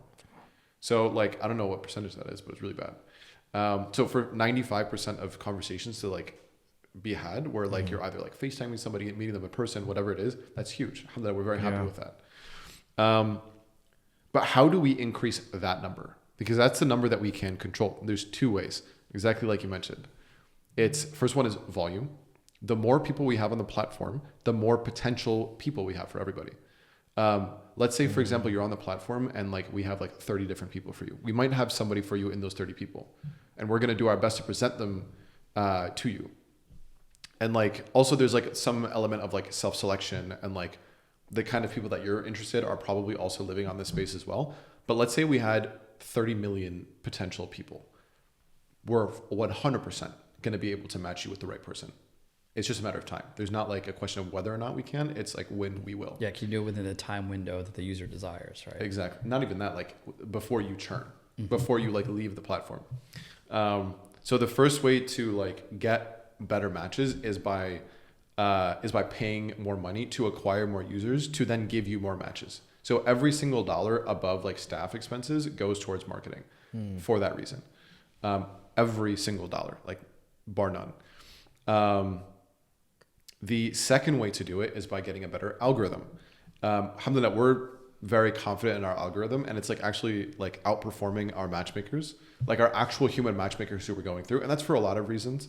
One of them is like the volume that our matchmakers had to put out was like really high. But like even then, our best matchmaker on their best day is now being outperformed by our algorithm. We want to make it even better. We want this to be the best possible way for Muslims to get married. And part of that is that we can't just outperform matchmakers. We need to outperform every single possible way you might get to find somebody. And so alhamdulillah, we're hiring an AI engineer right now because we have enough money now to do that. How are you training? I mean, you probably can't share this, but I'm going to ask anyway. But when it comes to like training your LLM, right? Because obviously, you know, men are visual beings, but like, is there like, I remember when I worked at IBM on the AI team, Watson could like, you know, this is before GPT. Watson's AI? I didn't know. Watson could look at like someone's face and then tell you a percentage rate of like what emotions they're feeling, which I thought was pretty cool. Is there, you know, a similar sense of like that's happening? Is it like image based and then like your preferences and all of that? Like, or is it like what the matchmakers are doing? It's like learning from that as well. So also, I gave you the scapegoat if you don't have to answer it because I know it's like your company's secret sauce. I'll like disclosing what I can't because you're right. It is our secret sauce. Yeah. This process is still largely manual. We're building something out, but it's largely manual. Why? There are way too many issues that come in when you're using AI to screen for people or like screen for actual faces and getting that understanding. So at IBM, when they were doing that, they probably had just like an outline of a headshot of that person. The reason being is if you upload a picture and there's like some dude with like a background of the mountains, and then you upload 50 million pictures like that, the AI is going to drop the ball at some point. They're not going to understand sometimes when a picture is real and when it's not, and what that person, you know, what that person's feeling, what that person might not be feeling. One of my friends, he signed up for Muzz and he was on Muzz and he uploaded some pictures and the pictures kept getting rejected. And he was like, dude, like, these are my best pictures. Like, I'm trying to get cuffed. And so the issue ended up being is that like, they were like, you need to show pictures with your face in it. And the AI that was like scanning their faces, like scanning my friend's face, did not recognize it as like a human. And so like his pictures were getting rejected. He's a good looking guy. There's no reason for him to get, you know, shafted like that. So that's the reason that we're not doing it, is because we don't work with a large enough volume of people that it would make sense. We don't work with a volume of people that we need to take it away from a manual process. I see. That being said, we know that the number one reason somebody will say no to somebody else is because of physical preference. Mm-hmm. And so we need to get this right. And so that's like kind of a primary focus for us right now. Makes sense. Okay, so I want to dial back a question that I had from earlier, which, you know, when I was in Indonesia, I had the opportunity to like learn a lot about trade, just being one of the spice capital of the world. Because I was kind of curious, how did Islam make it all the way over here? And it was through trade. Similar to like Bangladesh and like India, it was all through trade. When it comes to running a Muslim company and being a Muslim CEO, what's like your thoughts on hiring people that are non-Muslim? Is that something you guys have done or explored? You know, for us, it's sometimes we talk about because we do see it as a form of dawah as well. Would like kind of hear your perspective on it as a Muslim CEO. Yeah, I think there's a few things to know. Like, for example, we know Saddam's right now owned by a non-Muslim company. Bad, right? Not because they're non-Muslim, but because like the way that they're using data and the way that the people running Match Group are, like the way that he has historically used data, bad. Against Muslims, I don't know why Muslims still work there personally. Muzz, the CTO, is non-Muslim. I think that this is different. At the end of the day, you want to provide the best possible you want to provide the best possible service or product to Muslims. Sometimes that is like through a Muslim, but sometimes it's not. It's whoever can execute the best. There is oftentimes like cultural nuance that like gets in the way of like performing or like, providing a great service. But it depends on what you're doing. Like Shahzad is Muslim, his co-founder is not. Or I don't know if he's co-founder, but his CTO is not. I don't think his CTO is like not able to provide a great service or the best service that he can to the Muzz users. The reason being is that he gets all of that cultural nuance and influence and understanding through other people at the company. And I think I don't know if it's the majority, but it's like a big percentage of their company is non-Muslim. For us, it's very different. At Muzz. At Muzz. Oh, wow. But InPairs, we're very different. We work with Masajid. We are absolutely not going to put Muslim data in the hands of non-Muslims, especially sensitive masjid data. Mm-hmm. That's like an absolute hard red line for us. And because of that, we have an all-Muslim team. That being said, we are very much against free sabilillah. We're very much against taking advantage of the fact that people are Muslim providing service to Muslims to underpay our team. From day one, from our first hire, we've done our best to not just pay like above market, but to really get the person invested in the company and to find the best talent to do that. If we want to provide a great service, we need to not only bring in the best talent, but retain the best talent. So every one of our positions has been either above market or has had some other compensation built into their package to make it eventually above market. And you can find the best talent wherever. Our goal is to find the best talent within the Muslim community to provide service to the Muslim community.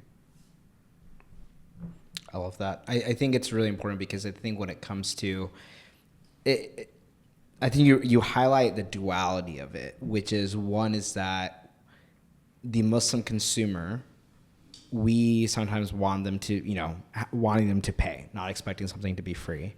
But at the same time, as a business owner, are you doing your part, right? Are you not trying to shorthand someone's salary because they're Muslim and now you're expecting a discount? Did you kind of recognize the hypocrisy in that sometimes? Not like because you're not being hypocritical in this case, but when you were kind of going through this exercise, did you recognize like other people being hypocritical in that sense? Yeah. No, it's incredibly frustrating. Like Muslims want the highest value for the lowest price. And that's why when you're looking at like Muslim tech, it's so far behind like equivalent tech within non-Muslim spaces. It's so difficult to start a company and keep it going.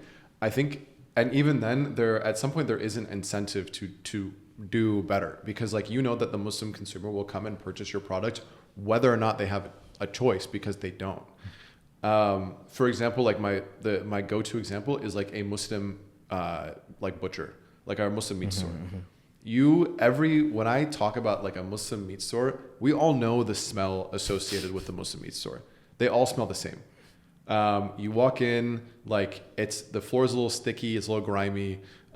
You smell just like lamb and goat and the farm and whatever. Like you pick up a package. It's like sometimes like depending on the package is like, you never know. It could be slimy. It could be torn. It could be whatever. It could be this. It could be mislabeled. Like the bar is so much lower when you are providing service to other Muslims. And I think that's for a lot of reasons. There's a lot of reasons for that. Like one, like when the people who are coming over and starting, like opening these stores, like their only goal is to provide halal meat to their fellow Muslims, which is great. But like oftentimes when you're looking at like finances, like you're not incentivized to like do more than that. Like you're just trying to pull out what you can so that you can feed your family, put your kids through college, whatever it is. Like I don't think many people who are like starting these butcher stores are like, bazillionaires. That being said, you go to Whole Foods, you go to wherever, you go to Central Market, like if you have that experience, you're reporting it, you're like putting the meat back, you're going to throw it away, you're going to do what, like you're not accepting that level of service because the bar is so much higher. And so the issue that we have as Muslims, especially in the West, is that we're so comfortable receiving lower service and we're just as comfortable critiquing attempts at better service. Why do you think that is? So I went to UT Austin, so going back and forth, I always stopped at Buc-ee's, right? And Buc-ee's, at this point, I think everybody knows what Buc-ee's is, I hope. But, they do a really good job, like end to end. And, they're privately held and, when he started it, he was focused on just giving the best experience to the customer. And Bucky's reputation is like having the cleanest bathrooms, right? Why? And for us, Ihsan is like built into religion, right? Like being excellent in what you're doing or whatever that is. Why do you think that mindset has kind of been lost in terms of giving the bare minimum? And what can we actively do both individually and then even as a community to start expecting better from Muslim business owners and helping them be motivated to like, hey, let's improve this one element. Maybe let's have a nicer lota or a proper bidet in the restaurant, or all these other all these spaces where they can make marginal improvements, but they can go a long way. How would you kind of tackle that mindset? I think that's a great question. That's a really good question.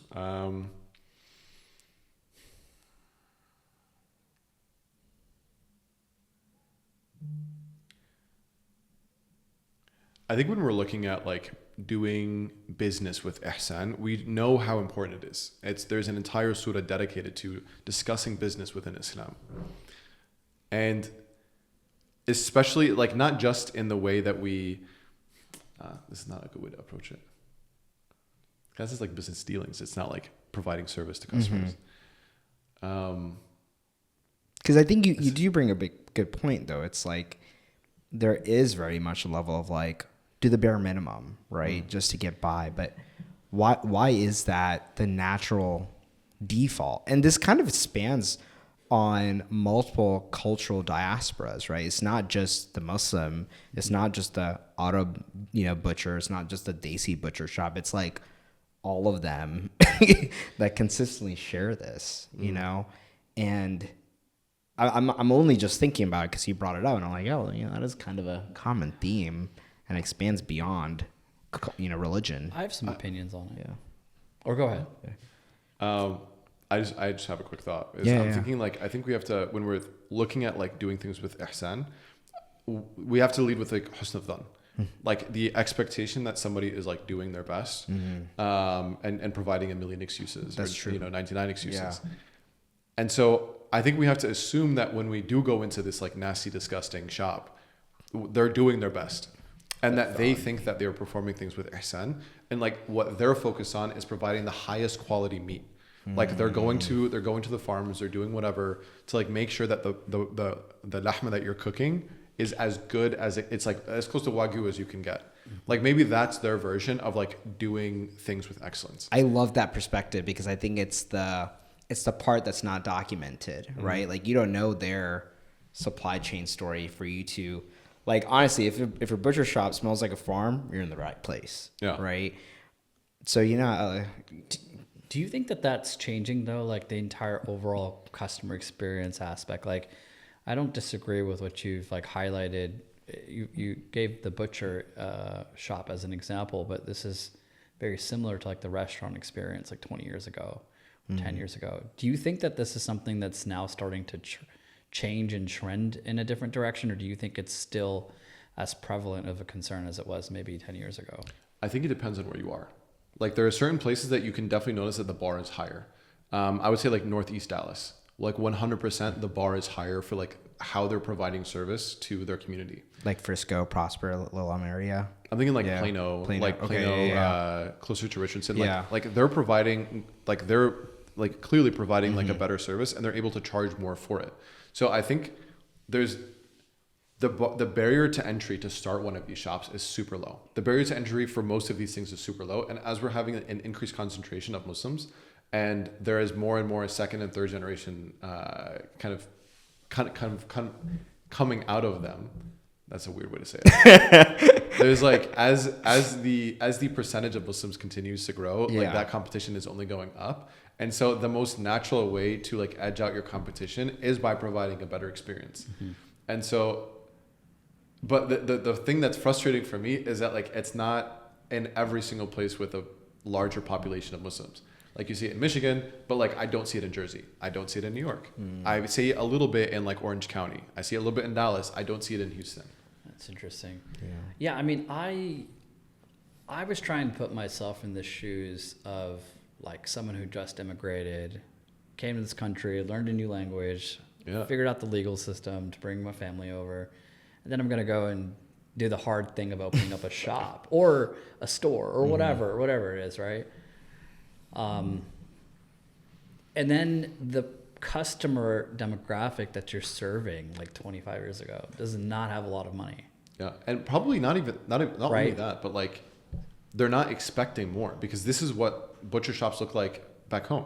Yeah. Like they're not like, you're not expecting like the Whole Foods experience. Yeah. And I guess there's places like Greenvine Market that like opened up, right? That do a much better job of giving you that blend, right? But I think to what you're saying, it is that as a generation is changing, I think there's a bit more cross-pollination by those who already have those establishments, and then the sharing of feedback and seeing what, okay, let's say, 50, 60-year-old, dad who owns like a grocery market who has a kid who's now in their 20s, like mid-20s.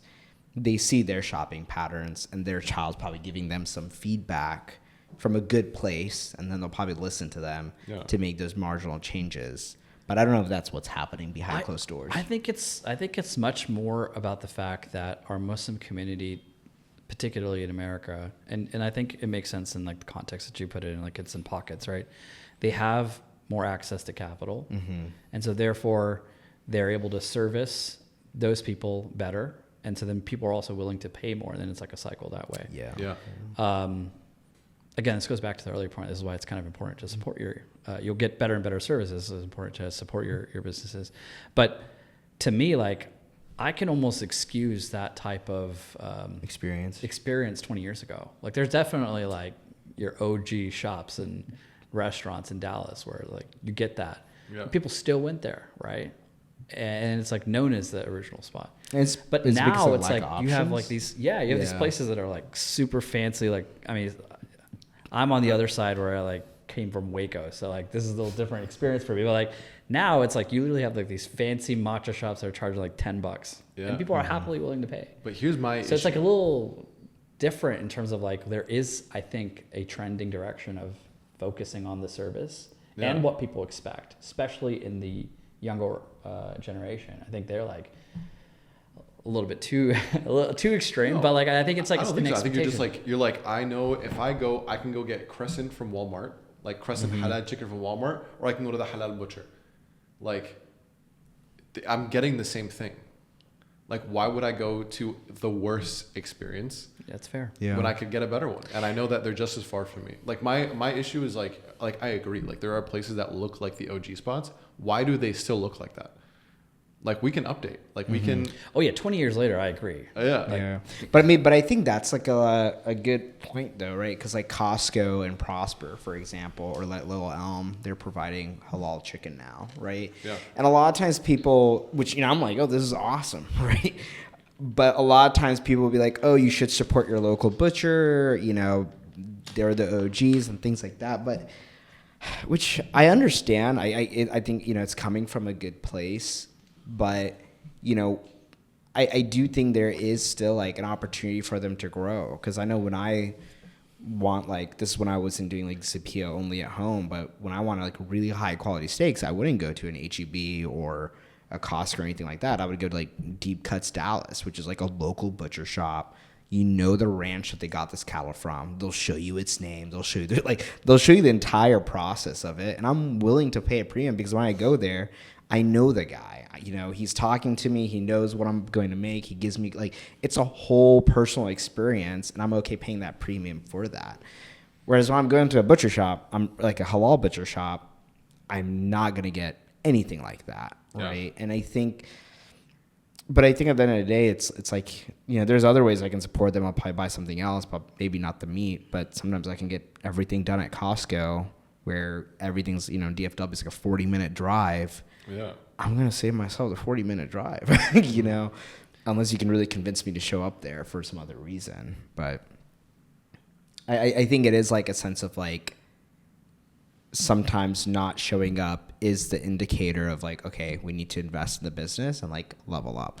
Just like how you guys are investing in your marketing with every spare dollar going back into to getting more users, or any other company generally, where if you want to grow, you got to put the money back in and improve. And I feel like they've had a lot of opportunity to do that. And I think sometimes the market will react. But I think the good thing when it comes to like places like Greenvine is that it's very like appealing to a wide demographics local to that community. So they have a lot of options for, you know, the Hispanic community and things like that in terms of food, things to buy at a very affordable price too. I think this is something that's coming up more frequently now, is that like people are very focused on like building Muslim businesses for Muslims, which is great. Mm-hmm. Like, you know, we are definitely in need of like more updated systems and technologies and products that are built for us. But something else that I'm really appreciating seeing is like Muslim-led companies that actually have nothing to do with Muslims. Like your product should be good for everybody. And by being good for everybody, you are also good for Muslims. You're able to take that idea of ihsan and doing things well as best you can, and then apply it for every consumer that might walk through the door. Like exactly like with Greenvine, which is essentially like a Muslim Whole Foods. Mm-hmm. Like there's nothing that screams this is a like Middle Eastern halal Muslim like grocery store. It's just good. And you know what's funny? I called them the other day, this past weekend. I just got a barbecue in our backyard, and so I needed some halal hot doggies.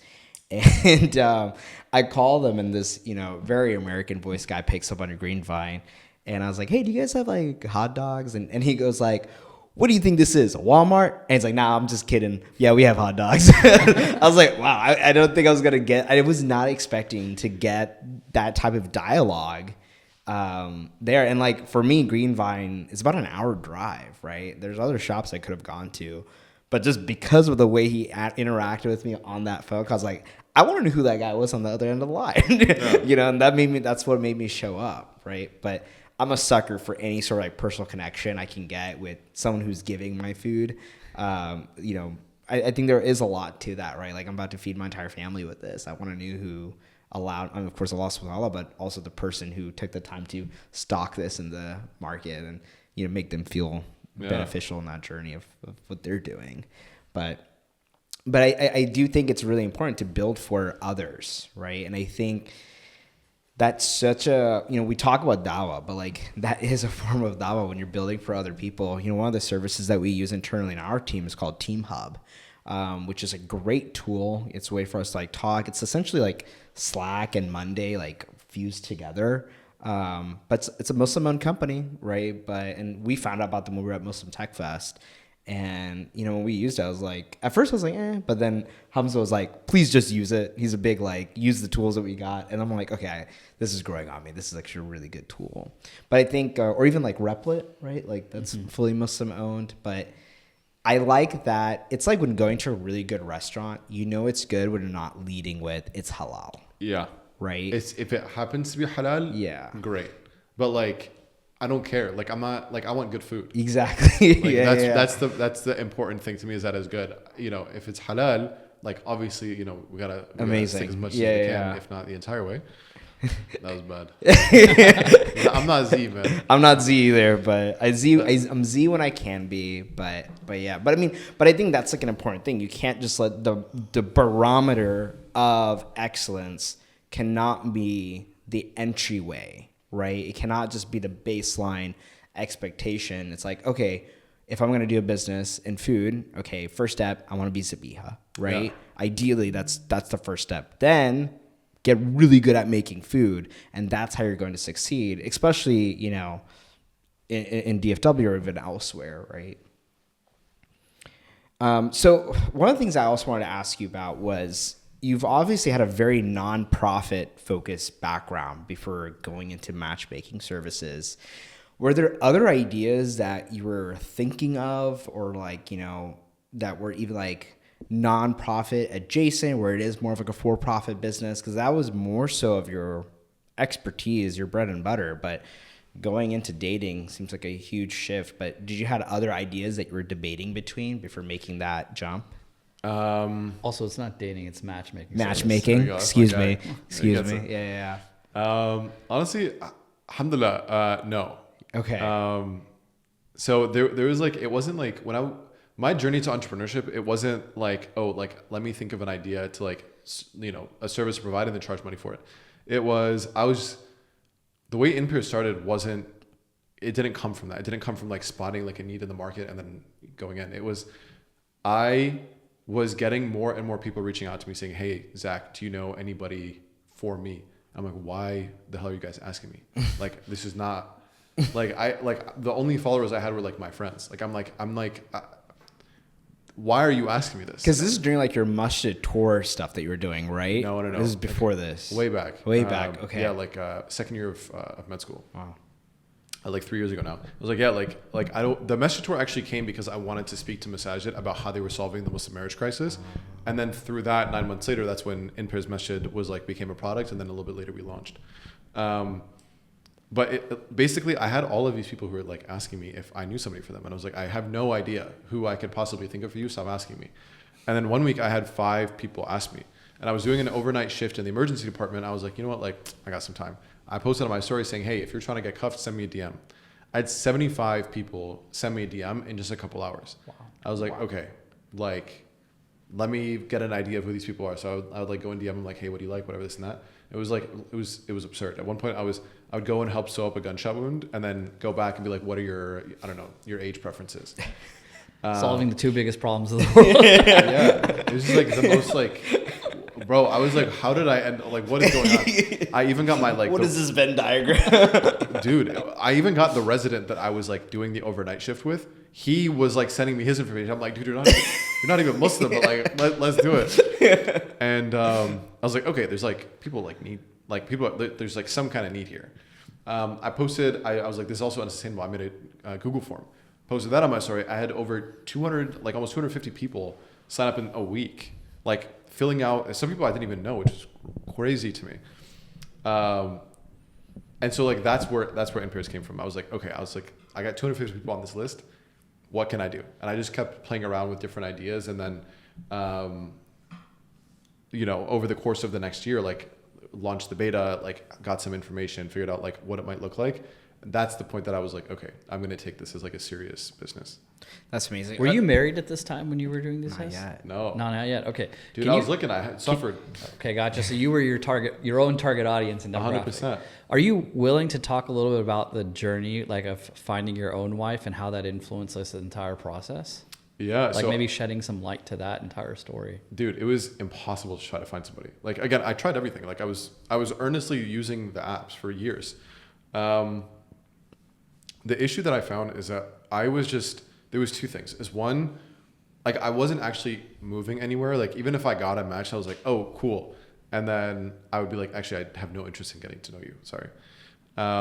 Like that was like one thing. But then also I realized like the way that you're approaching the marriage process fundamentally changes. Like you go from like giving everybody a chance and like, let me think like, oh, like this could be cool, whatever, like to, I don't know, you just objectify in its truest sense, every single person that you come across that's a marriage potential.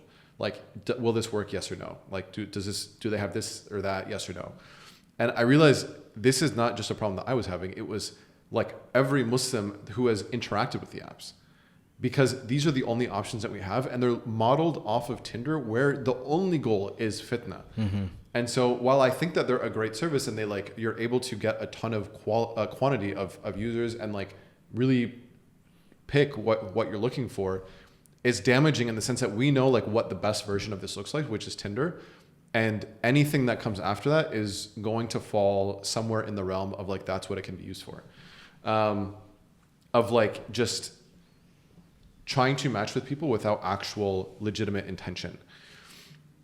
And so I realized that I was having this problem. I like tried a few of the other services. I was like, dude, these all suck. Like, not because, and I don't like when people just say like, oh, these suck, whatever. Just generally speaking, I can point to exactly what it was about the user experience that I did not like.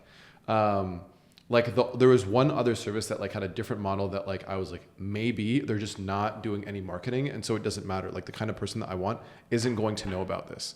And I literally, when I was closing my first set of masajid and bringing them into InPairs Masjid, I actually demoed that for them, because one of them was like, what about this service? It's run by a guy that we know. It's halal. It's great. I was like, all right, perfect. Let's sign into my account. There were 4 potential people that hit 2 of my basic criteria, which was Egyptian and like 23 to like 28. 4 people. One of them was in Australia. 2 of them I didn't find attractive. The last one I didn't think was a good fit. Like, there's just nothing out there. And so like it was in this period that like I was kind of off the apps is when I found the person I ended up marrying, alhamdulillah. We met in person a few times. We met at a conference, like I expressed interest, like I thought she said no. Met at a second conference. I was super weird because I was like, she's rejected me, like this is weird for me. And then that was it. I found out that apparently she didn't know that I was interested the first time. Her friends were gatekeeping, like my interest in her. So they didn't say anything. After the second time I saw her, she was like, why was that so weird? And then one of the friends was like, oh, because he's interested in you. And she was like, oh, I didn't know. And then I saw her a third time during Ramadan when I was doing my masjid tour. And then she came up and said them to me. I was like, let's go. Like, this is the green light. And then we got ice cream the day of Eid because I was in Dallas. I wasn't supposed to be in Dallas. Like, I was supposed to be with my family on Eid, but like, there were some situations that happened. Like, it didn't, I literally could not leave until the following day. Mm-hmm. And then alhamdulillah, like it worked out. It was my nasib. So like I ended up meeting somebody in person by being in the places that I wanted to be in. But I also was doing everything that I possibly could outside of showing up in these places. Part of that is showing up online, like building profiles, trying to get to know somebody in that way. Because I know like if I just say like, oh yeah, like you can't get to know, like the only way to find somebody in person is in person. Like I shoot my own self in the foot. Like I'm an online matchmaking service. The fact of the matter is that when I met Sanat, like for the last time, I was traveling to every masjid that I could all across the US. I went to 30 different masajid in 3 different countries in like 10 different states. That is not sustainable. You should not be doing that to try to get married. Sign up for InPairs and then we'll just find you somebody. You don't have to go through all of this legwork. I don't think it's fair to say that you didn't have a digital presence or profile online, right? Like you literally did, like you said. You know what? I did put myself out there as much as possible, but at some point, like, I didn't know who was like coming in. Mm-hmm. If somebody followed me and was interested, like I wouldn't know. Mm-hmm. It works a lot better. Not that I'm huge. You know, my head of product likes to joke that I'm a nano influencer.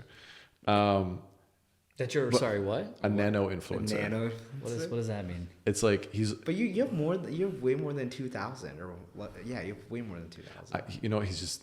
Yeah, he's pulling he likes to believe me, man. Yeah. But it's just like it's enough that like I don't know who's following me and who is and who isn't. When I like had much fewer followers, like if somebody followed, like I would see them. You can notice them, yeah. Yeah, and like that led to a few things a few times, but obviously didn't get me married. So like I don't think there's like a window of like how social you can be before it's too social. Because I was also having the issue of like when I was super social in every single group at every single event that like the women that I would be interested in were turned off by that. Yeah. They're like, why are you? You're not mysterious enough. Yeah. Like they're like, why are you out there, bro? You're for everybody. I was like, no, I'm not. I promise you. I'm good. Like be yours. Yeah. I'm like, please, like, wallah, like I promise you, I just like to hang out. Like that's it. Like. And so I had to reel that back too, because I was like, all right, the people that I'm attracting are not the people that I'm interested in, and like it's because of the spaces that I was putting myself in. Not that it was like anything crazy; it was just like too many spaces. Well, I think what's really cool, you mentioned that you went to like 32 masjids, right? Like, what I think InPairs allows you to do is essentially go to 32 masjids without having to physically go there, right? Yeah. But at the same time, you are still expected to be physically present by being active in your community, because if you're going to the vouching territory, this is how your masjid can actually vouch for you if and when, inshallah, when you get a match. Yeah. And so you're kind of doing this hand-in-hand situation, is both being digital and also being in person, right?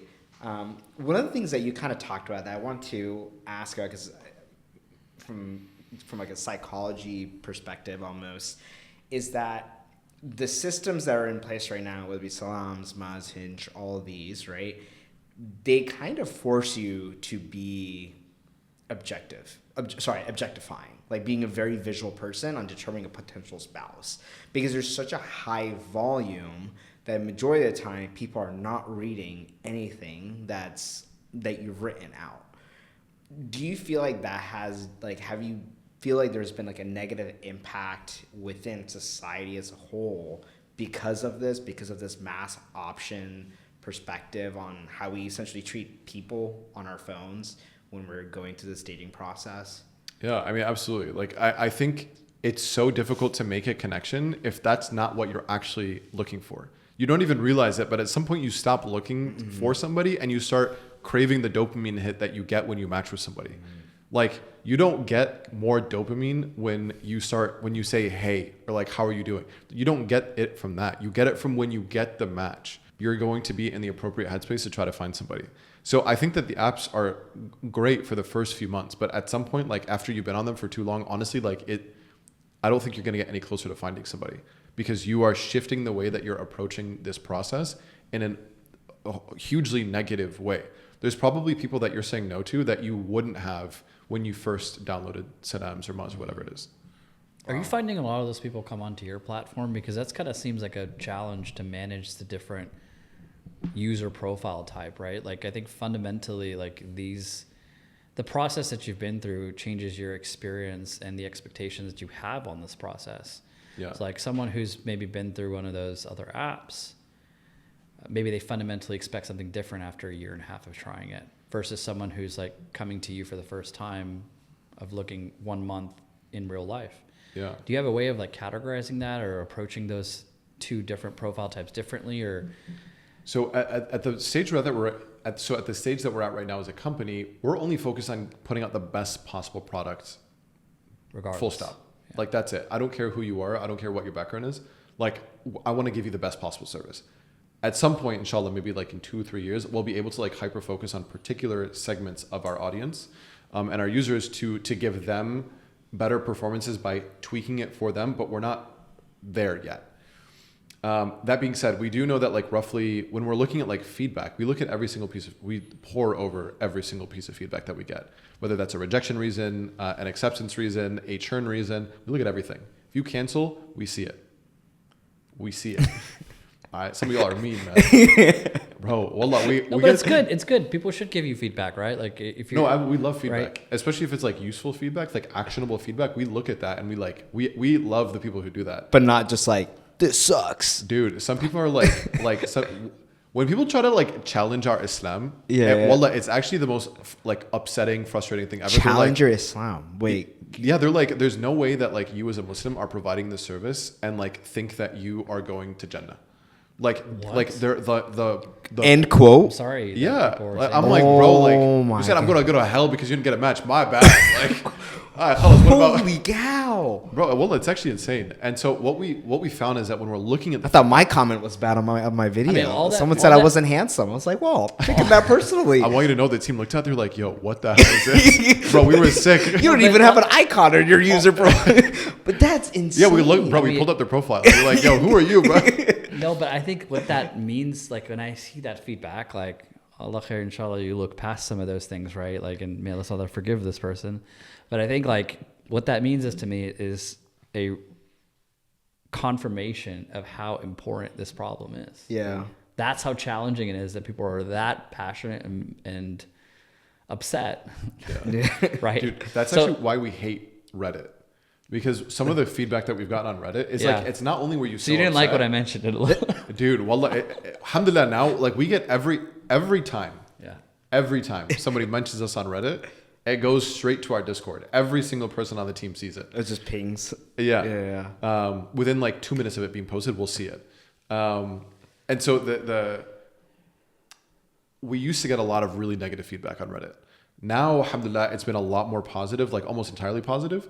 But it's really frustrating when we see people challenging our Islam on public forums to other people, and like talking, like speaking poorly about my character and who I am as a person and like my experiences and whatever this and that. They're like using that as evidence to bolster their point that like I am a scam artist. That it's like genuinely super upsetting and frustrating because you wouldn't say that to me.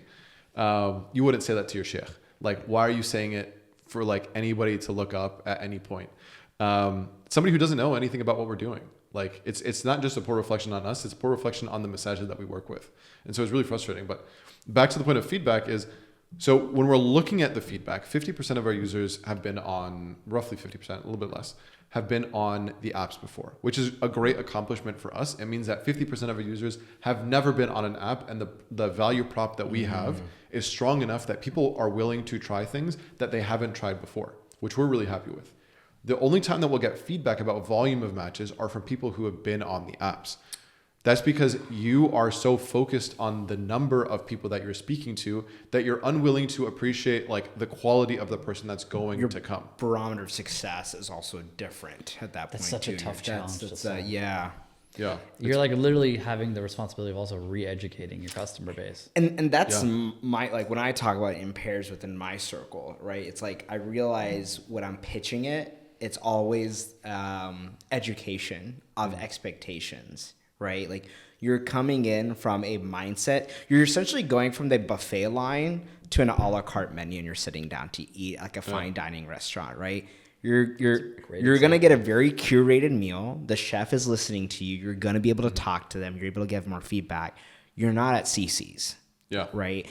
And I think that's, hey, nothing wrong with CC's when they're every day. Well, not every day, but every week after tennis practice in high school. Anyway, but your expectations are worlds apart. Yeah. And when you're giving feedback, you're not basing it on an equal leveling ground, which is unfair for both platforms, right? I would not be judging Muzz or Salams the same way I would judge InPairs and vice versa. The same way I would not judge my dining experience at, you know, a really nice pizza shop to CC's Pizza because they're serving two different goals, right? So it's funny that you say that. That's actually the way that we like present it internally when we're talking about like our product and the content that we put on the internet is that there are two different things that live in the same family. Like you have McDonald's and a gourmet burger. Like you can get McDonald's any day of the week from wherever you want, and you know it's going to be, you know exactly what you're going to get. Sometimes it's really going to hit, but it's never going to hit like. It's never going to really hit. Boycott it should McDonald's. Never hit right now. But it should never hit right now. But for a gourmet burger, sometimes you're really going to like it. Sometimes you're not. But you're never going to like the idea is that you should never have such a bad experience that you hate it. Yeah. Like you can never be like, oh, this is a poor quality burger. Yeah. Right. It'll just be like a seasonal special that you just had. Exactly. Right? So that's like the way that we kind of present it. But the issue is that if you take this gourmet burger, you take the McDonald's, you put them together, you present it in front of somebody who's never had either. You're like, hey, one is way better. You think that they're in the same category. You're willing to compare them because they're in the same category. And so that's kind of like the issue that we have is that people, exactly like you said, people think that people put us in the same category as Sedams and Muzz when we're providing very, very, very different products within the same space. When it comes to your 50% of users who are coming from, you know, who've never done any of these online platforms, are they generally people from like the Masjid InPairs or is it from the regular InPairs channel? It's both. It's both. Okay. Yeah. It's people are just like looking to try something. They will hear like, oh, Sedams and Muzz are for fitna, whatever this and that, which is like, I think it's unfair and it's untrue. But they're willing to like disregard it because of that. And they're like, when they hear about InPairs and like how we do things, they're a lot more interested in that take. But on the same end, I'm sure that there are also people who are familiar with Sedams and Muzz and they like that the quantity that they get, maybe not the quality, but they like the quantity, and so they don't sign up for InPairs because of that. So like it kind of goes both ways. Makes sense. Yeah, and I think it's a good point of, you know, there is a sense of user responsibility to avoid fitna, right? Like all these platforms, you can if you go in with a negative mindset, you go in with a behavioral pattern as well, you're going to end up falling into those traps. And I think sometimes people push blame or push away accountability onto the platform themselves versus on, you know, your own nufs and your own challenges. Yeah. Which honestly is probably a telling sign that you're probably not ready just yet. You know, it's really interesting that you say that. So I went fishing this past weekend. We went steelhead trout fishing, me and some buddies. And I was looking at that experience of like, this guy took us out. We got one fish. We spent it was a crazy amount of money to go and catch one fish that ultimately ended up being mid. Like it wasn't that good of a fish. And we went specifically to fish for that type of fish. Yeah. And I was thinking throughout this process of like, why was I not mad at the guy who only got us one fish? And I realized that there's like a huge management of expectations throughout this process of like, we were with him for 6 hours. Like we have to, like, we're fishing for 6 hours to catch, and we caught one fish. But I was sitting there like, this could be the minute that we catch a fish. We're going to catch it in the next, 5 minutes, whatever. And I realized there's like management of expectations, so that like he's saying like, listen, this could happen, it could not happen. You never know with the day. Like we think it's really good right now. And we did, because it was like high season, like it's a good time to go fishing for this kind of fish. But he was also saying, that being said, when you catch, you're going to catch like the fish that are coming out of this river are insane. You will never catch a fish like this anywhere else in the US. Like this is the best place to do it. This is the best river to get them on. And so it was like the management of expectations while also giving me hope that I'm going to catch like this insane fish that kept me going. And right now we're trying to think, how do we do that with InPairs, where we show the user like, hey, this is like a really great way to try to find somebody. It's just funny that you just use the exact analogy. Yeah. It's like Vegas and gambling. Listen, I know you're losing money, 99, but when you get it on black and you called it, boy, does it feel good. So it's like, what we want to do is like, hey, like you're doing this, and like there's a chance you get somebody, there's a chance you don't. Yeah. Like you never know. Like at the end of the day, it's who we have in the pool, it's who you match with, who the algorithm thinks you're good for, how you write your profile. There's a lot of factors that go into like who you end up getting. But we're confident that we're going to give you the best people that we can, given what we have. The same way that this guy was confident that he is going to get us a fish, given the circumstance. And so we're trying to figure out like, how can we better manage expectations so that when people are upset, they're not as upset. Yeah. Because it's like a really emotional experience. Like you're very involved. It's people often like they feel helpless oftentimes of like, I don't have any control over the most important thing in my life, and they want to feel some semblance of control. And I think that's where Saddam's and Muzz do a really great job of like those dopamine hits. That feeling of progression is huge in this marriage journey. And for us, we're not willing to give you that. Like we're not reducing marriage to a couple of dopamine hits. We're focused on quality over quantity, and our goal is to not present you with anybody that we think is not a good fit. It's on us how you feel about how we're doing it though. Because if you believe in the idea, our goal is to set your expectations so that you know it might work, but inshallah, the absolute goal and what we're working tirelessly on is making sure that it does. I have one question, well, a lot more questions, but one that I want to talk about is like for in these spaces, right? And we kind of briefly mentioned this with like Salams and their exit. When it comes to these types of apps, right? What like, I don't want to ask, like, do you plan on selling? Because that's a loaded question. But the question is more so, what does InPairs looks like for you for like the next 3 to 5 years, right? Is this something you want to do for the rest of your life? Or is this somewhere where hopefully, you find the future dog that you can pass the baton to? And is it, embedded into InPairs that will always be privately held? Like what does an exit, or what does the future of InPairs look like beyond you as the identity or as the helm? Yeah. So great question. When we're looking at like potential exit opportunities, there's two options. Either I sell to Muslims or I sell to non-Muslims. Let's say I were to sell to non-Muslims. First of all, legally we can't. Like in every contract that we sign with Masajid, like we can't sell without their consent. Okay. And like there's just no way that like a masjid is gonna consent to us selling to like Match Group. You should put it in your board of your organization docs as well. Like you can do that where your operating agreement says, hey, you have to like go through this process of approval. Yeah, I think that's like closer to like when you're actually going through the acquisition process, like, or the whatever process it might be. Like yeah, like absolutely, like we have to make sure that you're good. But the thing is, I think Saddam's did that. Didn't work out for them very well. Salams was a very tough situation because when they originally sold it, it was actually a non-Zio CEO. And then the division within Match that was responsible for these acquisitions was actually a Muslim brother as well.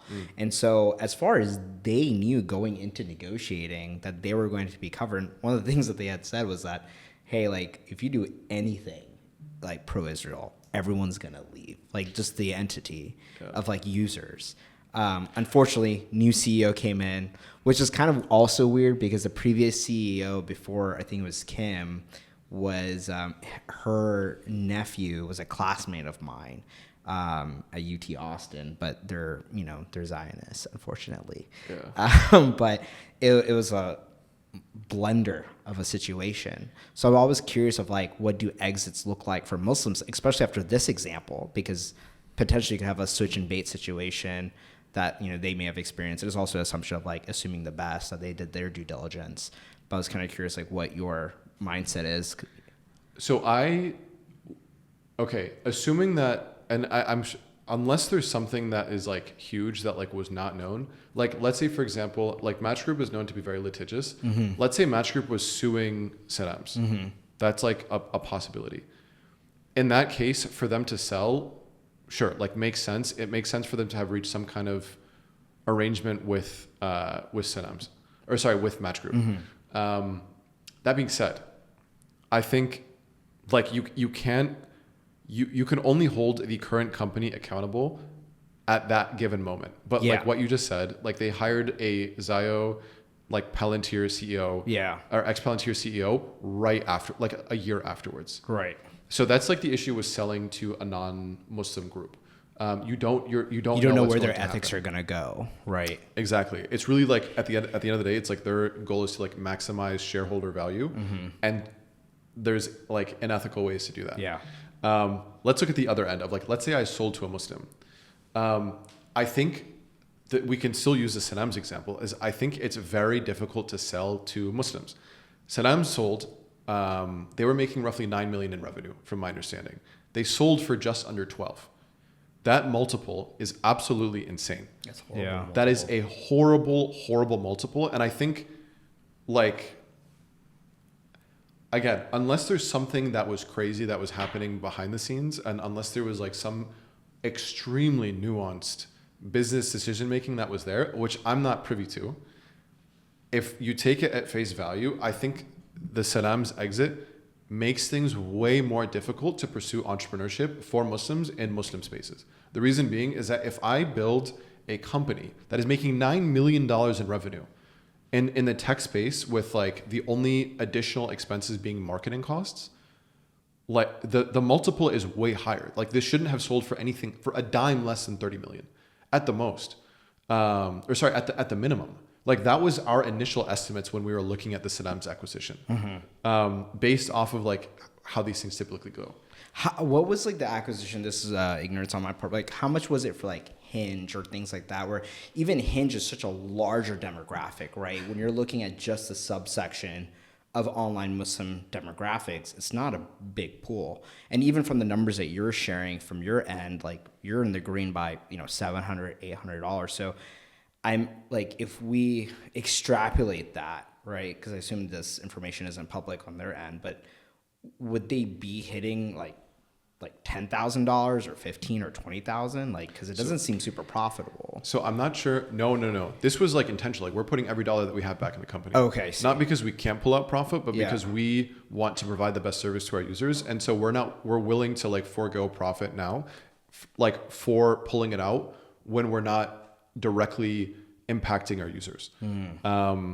Which is why we've 6x'd between this year and last year. Part of that is because of our marketing efforts, and all of that is because we're putting every dollar that we can into marketing. That being said, if we're like, I'm not sure the exact acquisition numbers, but I do know like if you look at like dating apps, you look at Tinder, you look at Hinge, you look at Grindr. Yeah. Not looking at Grindr, but I'm just kidding. Well, listen, from a marketing, from a business perspective, they're insane. Yeah. Like Tinder and Hinge, you're looking at like 2 to 4x multiple. Mind you, they're billion-dollar companies, right?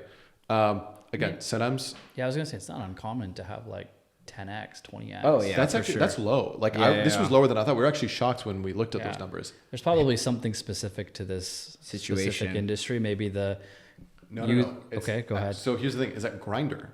Guess what the multiple on Grindr is? You tell me. It's 10x. Okay. Their market cap. So why is is 10x. that more like significant? Like 4?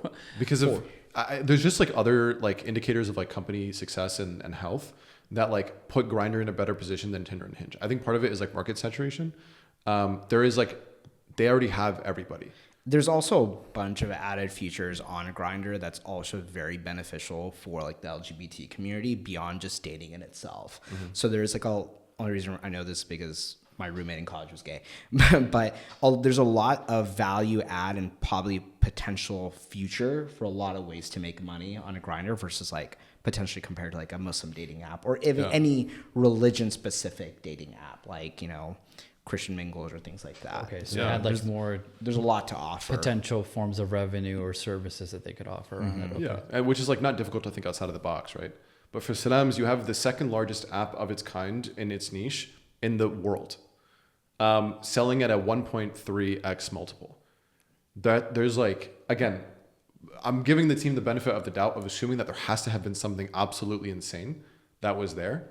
But if there wasn't, it cheapens Muslim companies across the board. This is one of the most significant acquisitions within like Muslim spaces for Muslim tech ever. And to sell at like pennies is insane. Like Muzz was offered $35 million to sell. Like they went from 15 to 25 to 35 because Shahzad had a backbone. He was willing to say no to low ball offers all the way up until the highest low ball offer, which was 35 million. Saddam's, this was back when? Like a few years ago, like 3 years ago. Okay. Saddam's had way more users than at the time of the last acquisition offer from Match Group. And they sold for 1/3 the price. That's like, I think it significantly cheapens the brand. And so as a Muslim founder myself, who doesn't want to be in the Muslim, you know, matchmaking dating space for the rest of my life, like I'm going to be a physician, inshallah. Like I want to build something in healthcare. Yeah. Eventually at some point, like once InPairs is at a point that like I don't have to be there every day, but like I don't have anywhere to go. Muzz isn't big enough to buy me. I can't go to non-Muslims because I work with masajid and I can't like compromise their information. It's maybe a few like Saudi investors or like Khaliji investors. I don't really have any exits to go. And so the team is like, we're all on the same page of like, all right, you're kind of locked in. We're locked in. Yeah. So like the goal is we want to be the best and biggest like matchmaking service for Muslims in the world. That's the plan. Because frankly, we don't have anywhere else to go. You don't have any option outside of just shutting it all off, right? Yeah. Or just like letting it run like once it's a perfect product and then just sitting back. GBT can operate. No, I was kidding. Yeah. At some point, it will be able to. Right? Yeah. That is an interesting dilemma, right? Because I feel like a lot of founders in general always has some sort of exit plan, right? Whether it be acquisition or whether it be like, this is my retirement plan, right? Yeah. There's this phase of like, always have like a goal in mind, right? How does that feel for you kind of navigating this? Like, okay, we just kind of have to build and build, but until when, right? And, I'm sure you want to have a family and all these other things, but I don't know. I feel like that's a very unique situation. I don't know a lot of situations where people kind of are in this, I don't want to say it's a difficult situation, but a situation where like, I guess I'll just keep building until a perfect opportunity to, let this go where it can actually flourish even more appears itself. Is that kind of where you're, I guess, like leaving it to Allah almost? Not to load the answer into your mouth there, but there's opportunity there, right? And so we've been through the most frustrating parts of this, of like a huge amount of like pushback and criticism and feedback from the Muslim community, but alhamdulillah, we've also had a lot of support. Mm-hmm. But like the point that like most founders probably would have like pieced out, we pushed through, right? Because we're like, we don't care what people are saying about us right now, because that's not representative of where we're trying to go. So we've made it through the most difficult part, and there is like a huge market for what we're building, especially if you're building a good product. And so it's not a bad position in the sense of like, oh, like I don't know what to do, but I can see the other end of like, and I have seen the other end where like I have nowhere else to go. I'm gonna just keep going up. And so what we're doing right now is that we're making sure every person who leads a different portion of the company, they're all go-getters. They're all dogs, like we mentioned before. Mm-hmm. Like they are autonomous enough that I don't have to worry at all about what they're doing. And the goal is to kind of make sure that people like this are in leadership positions within the company. So that way, if I do decide to step away, like I know that we're going to be covered and I know that we're going to be putting out a great product. And it leaves room for me to kind of like go and explore different ventures. I like that. Well, what time is it? Pretty late. Pretty late. Okay. We can talk more, but we'll save it for another episode. Do you have any other questions? I do have one. One? Right. Last one. Last one, then we can. So if you had $1 million in funding tomorrow, what area of your business would you scale? And you can only pick one. So product, technology, marketing. So all right, it's funny you say that. Or partnerships. Like something just came up on the table. It's funny you say that. So speaking to the acquisition kind of like conversation that we just had, when we're actually right now looking at funding. We need funding for something that we want to do. Part of the reason is that like the team has like really ambitious goals and we just hired people, and I don't want to get in the way of like of their ambition. And so part of that is like we need money. Like we have like a new growth guy who like wants to grow InPairs as big as we possibly can. To do that ethically, we need to put more money into product to make sure that the product is scaling as well. And so we need money to pay a new guy. The issue is that when I just put a post saying, hey, if anybody wants to invest, now's the time. We had dozens of people reach out, like who wanted to put money in. The issue is that like we don't have an exit. So like, Carlos, you want equity in a company that isn't ever going to realize. Like it feels unethical to take that money. So we're looking for different investment vehicles. But to be less annoying and to answer your question, if you gave me $10 million, it would go into marketing. Alhamdulillah, we have enough money now to cover the costs it would take to improve our product. Now it's every single dollar for the foreseeable future. Like we've mapped this out. We know exactly where every dollar that we make is going to be where it's going to be going. From now until we're making $100 million in revenue, like 98% of that money is going towards marketing. The more people that are on the platform, the better matches we can get for everybody. So it doesn't make sense to not put it there. Name of the game. Makes sense. David, do you want to take us out? I'll take us out. Well, Zachariah, thank you so much for joining us on the Caravan podcast. How can people sign on InPairs? Give the red carpet on how they can support you. Yeah, absolutely. Well, thanks for having me. If you're single no second wives, none of that nonsense on InPairs. If you're looking for somebody, you can go sign up on inpairs.io.